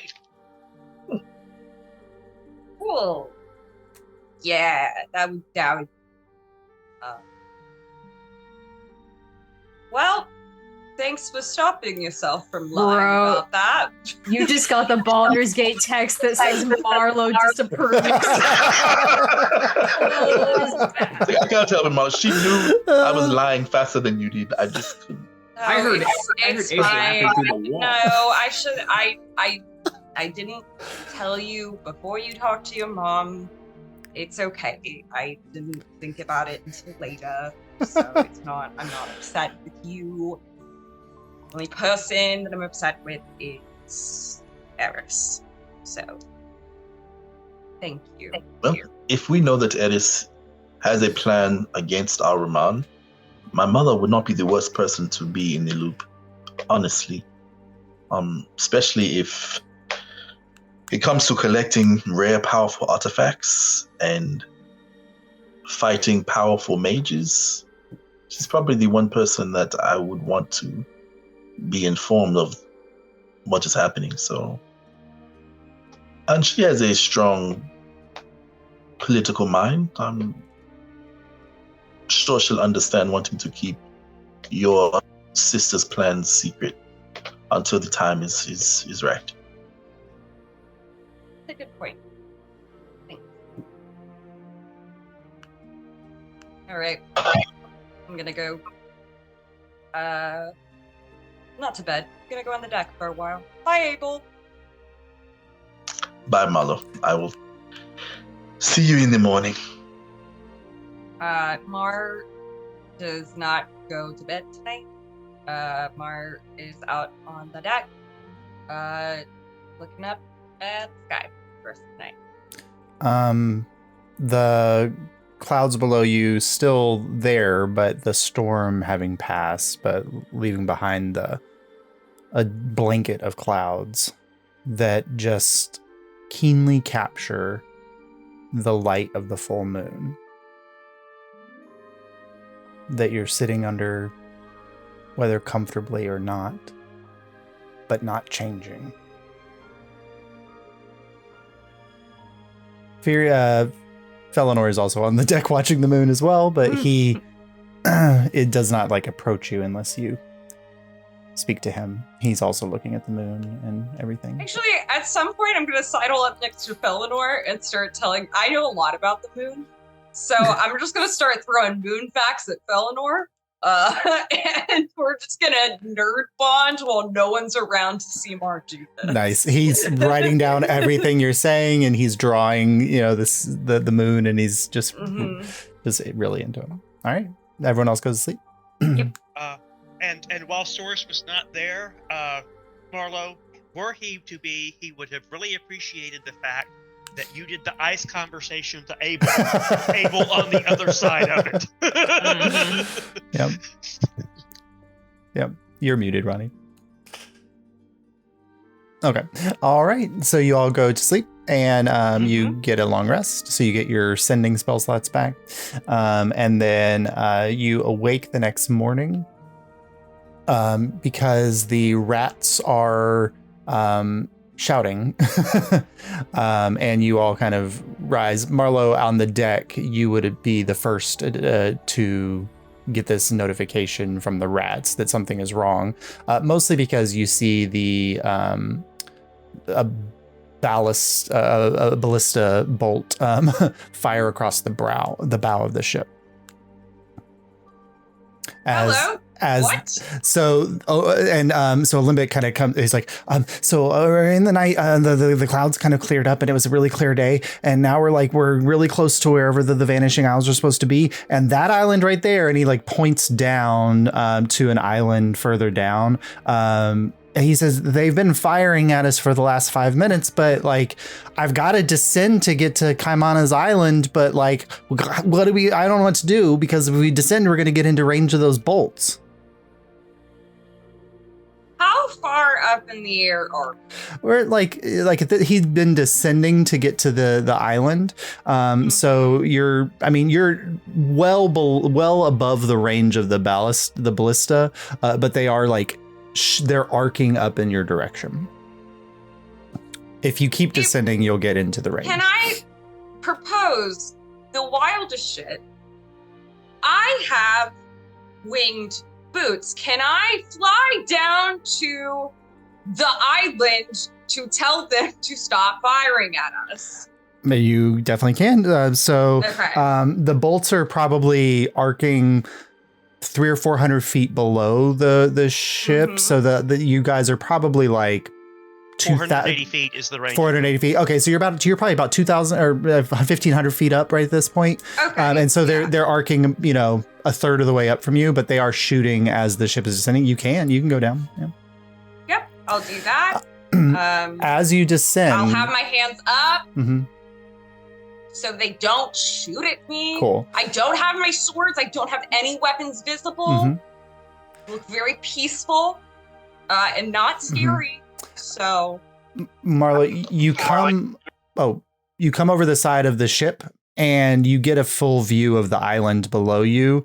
It is like a sea crescent shaped island, absent any like mountainous features. There's some forests and things like that, but it's mostly wide open. There is a large in the cove of this sea shaped island. There is a city of some make. Immediately, your brain goes to the map of the Vanishing Isles that was given to you, and you immediately know, like, that's Dawnstar Island. It's the home of the Tide Warders. Oh, that's why they're shooting at us. Okay. Interesting. Give me 1 second.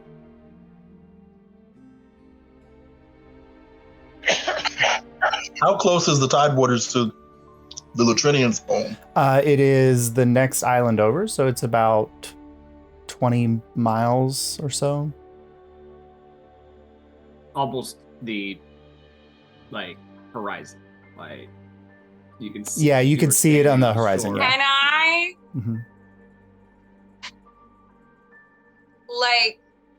Superman style be a moving target away from the ship and see if they'll shoot at me instead of the ship?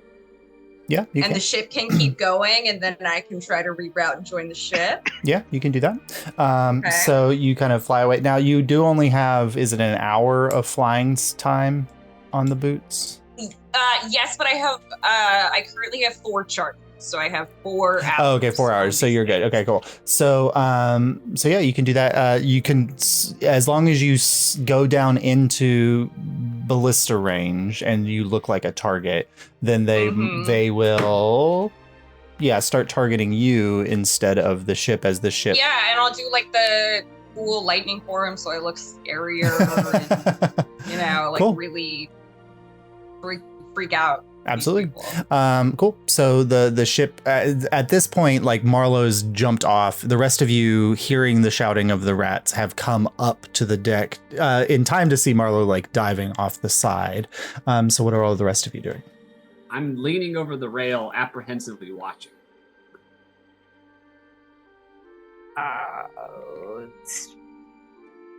I'm communicating with Marlo the plan. Okay. I think we need to gain altitude and then re-engage the fog cloud cloak. Well, so mute for a second. Oh, sure. So the thing that gives it away is that there are no other clouds in the sky, and the ship is traveling fast enough and is descending low enough that it looked odd. So they started firing at it.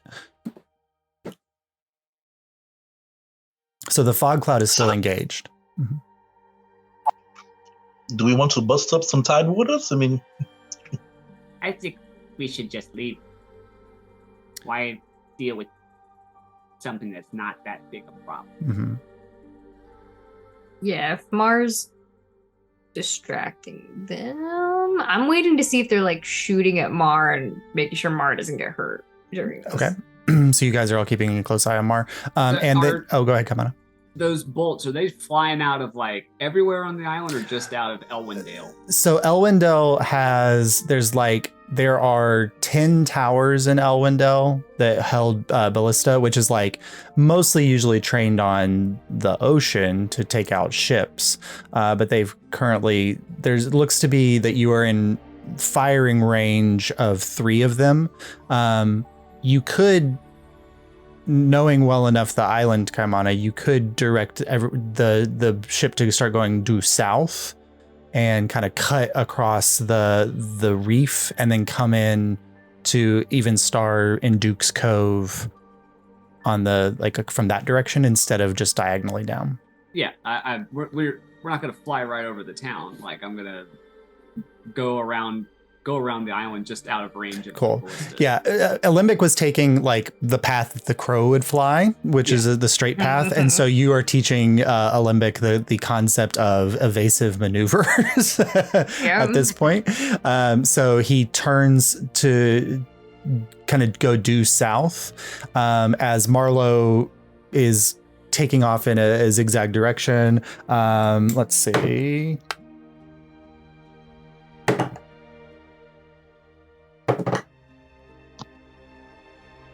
This would be a disadvantage.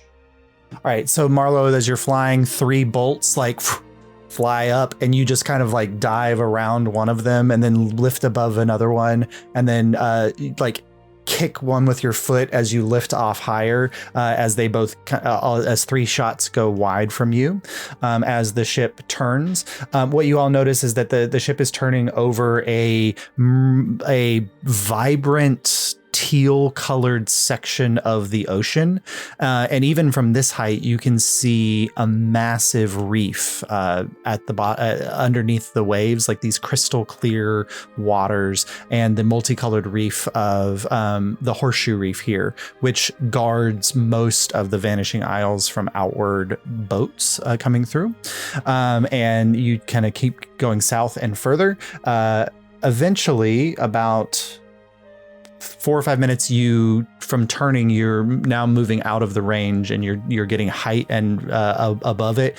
They back off from shooting anything towards the ship, but they are going to take one final volley towards Marlowe.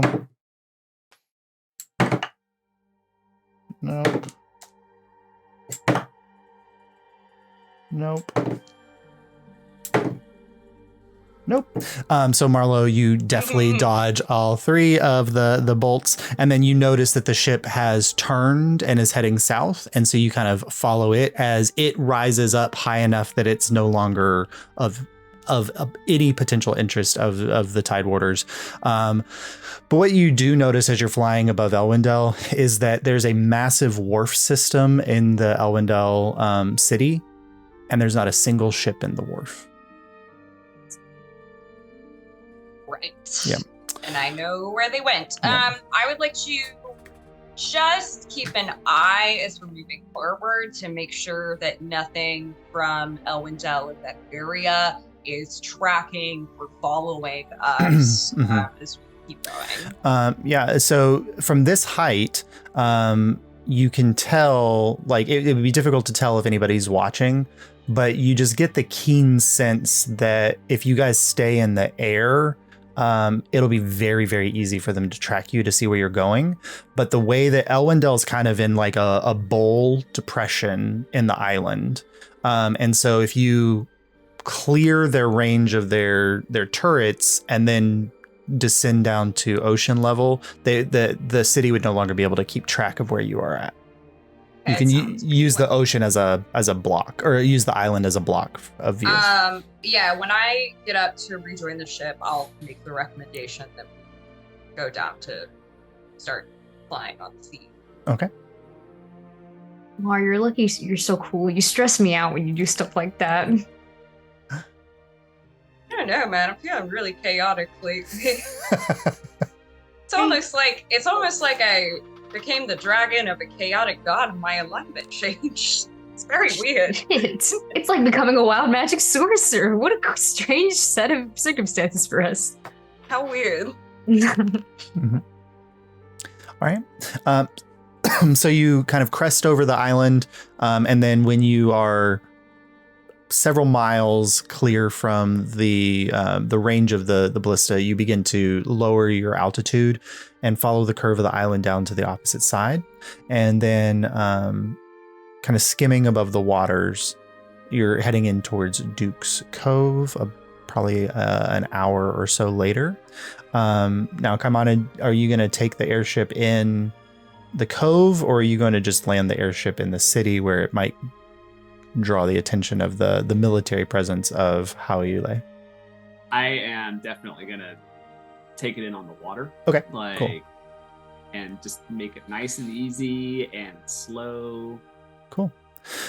So Kaimana addresses. I'm getting increasingly nervous. Yeah, Kaimana guides Alembic to bring the ship down to the water, and you all see that you're approaching an island that is kind of elongated in shape, with a cove of like land that comes around almost like a claw to wrap around a cove of water, where the water is much more calm and pristine than the ocean.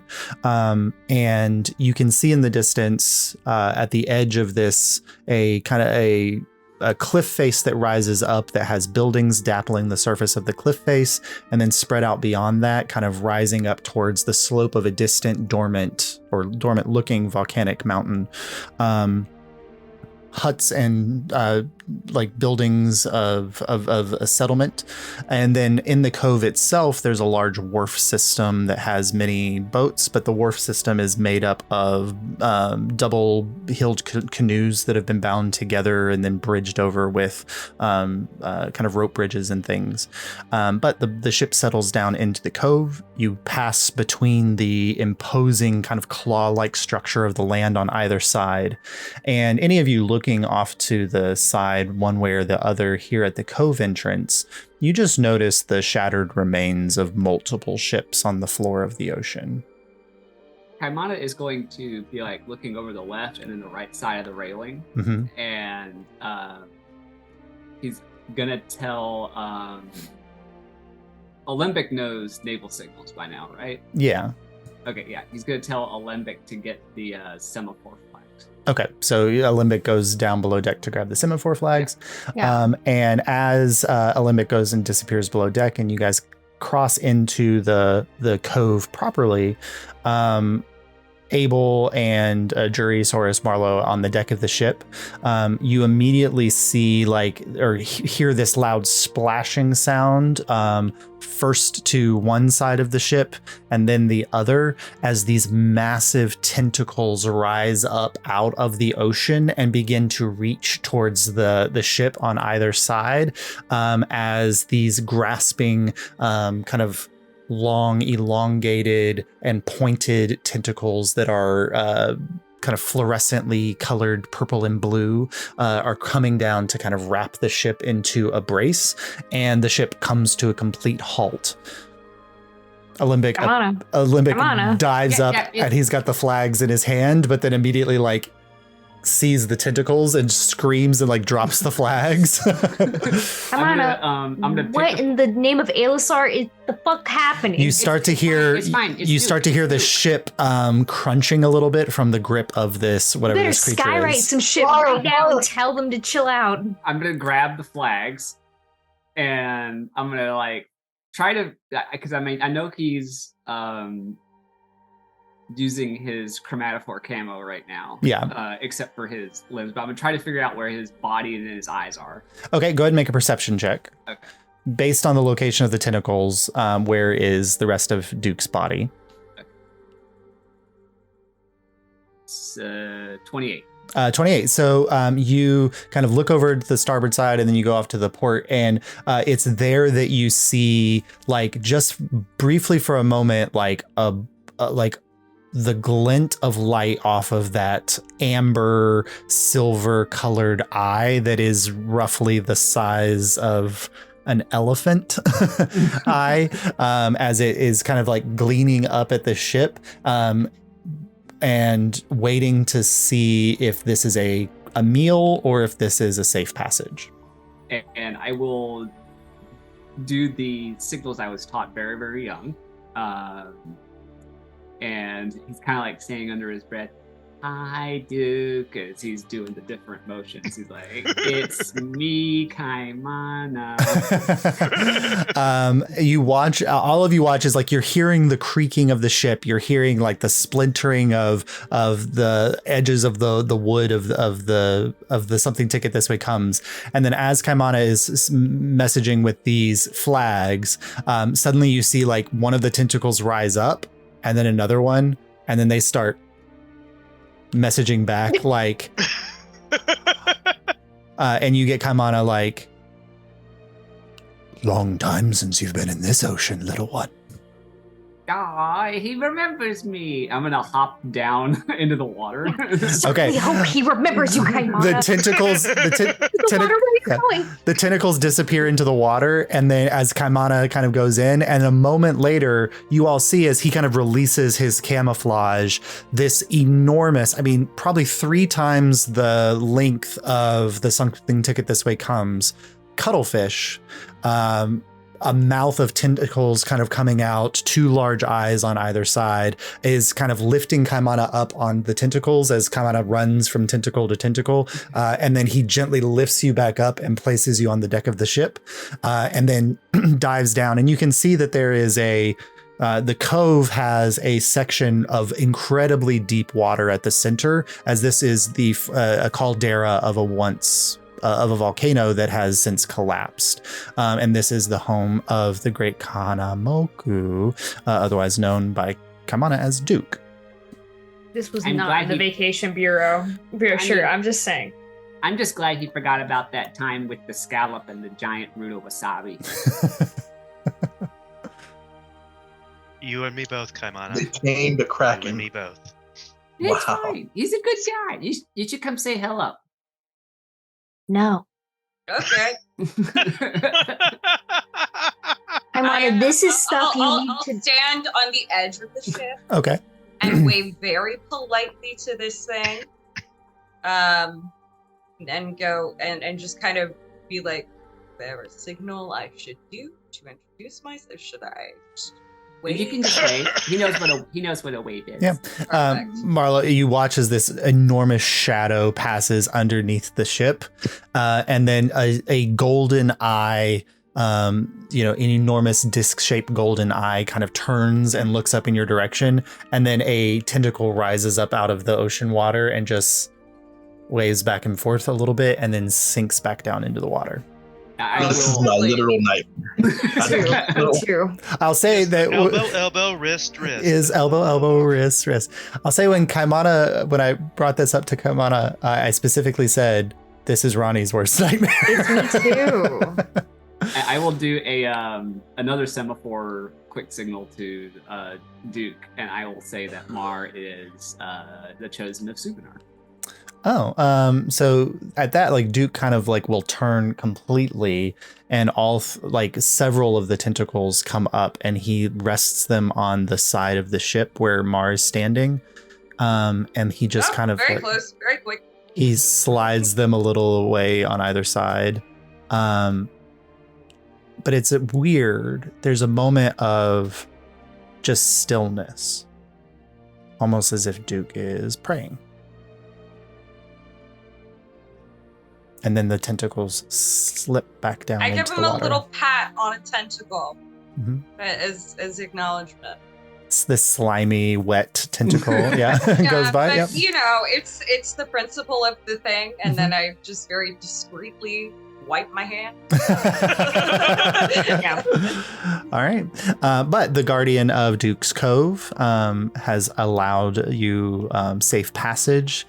And so you sail your way deeper into the cove towards the city before you.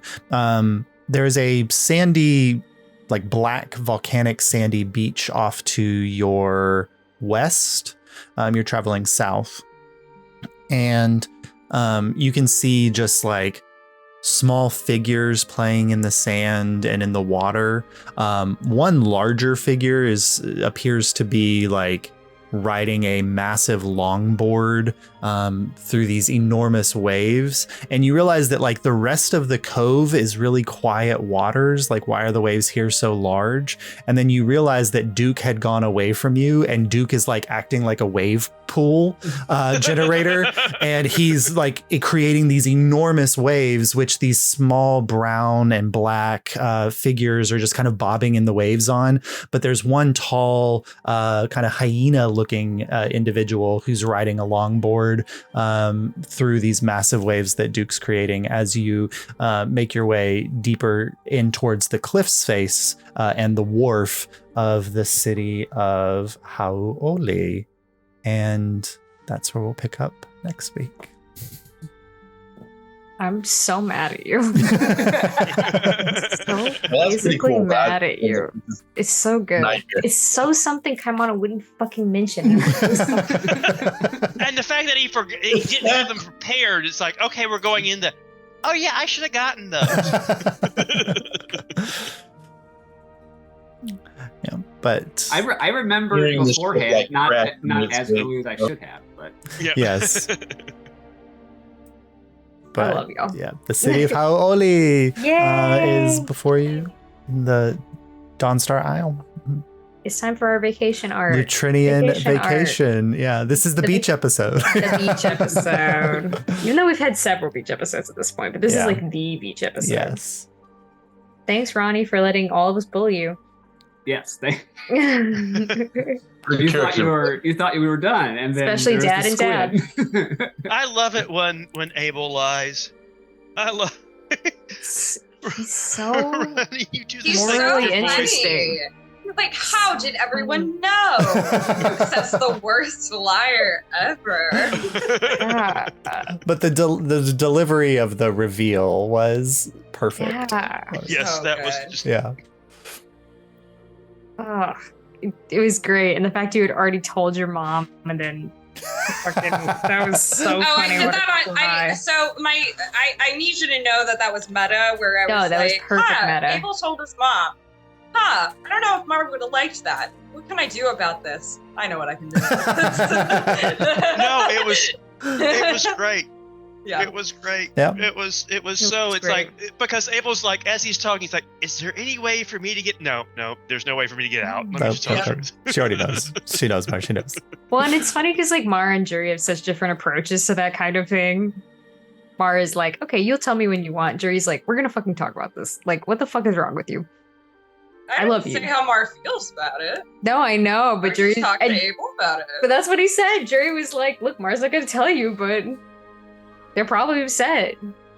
But, I mean, he's not going to admit to you guys that he's like effectively talking to Hannibal Lecter to try to figure out. No, he really is. Huh? The silence of the lambs. But we're trying to be like. Anyone else knowing, I'm sneaking off at night to converse with Hannibal Lecter. We're doing the like, we're not mad, we're disappointed in you thing right now. We're like, come on, tell us. All right, we're okay, fine.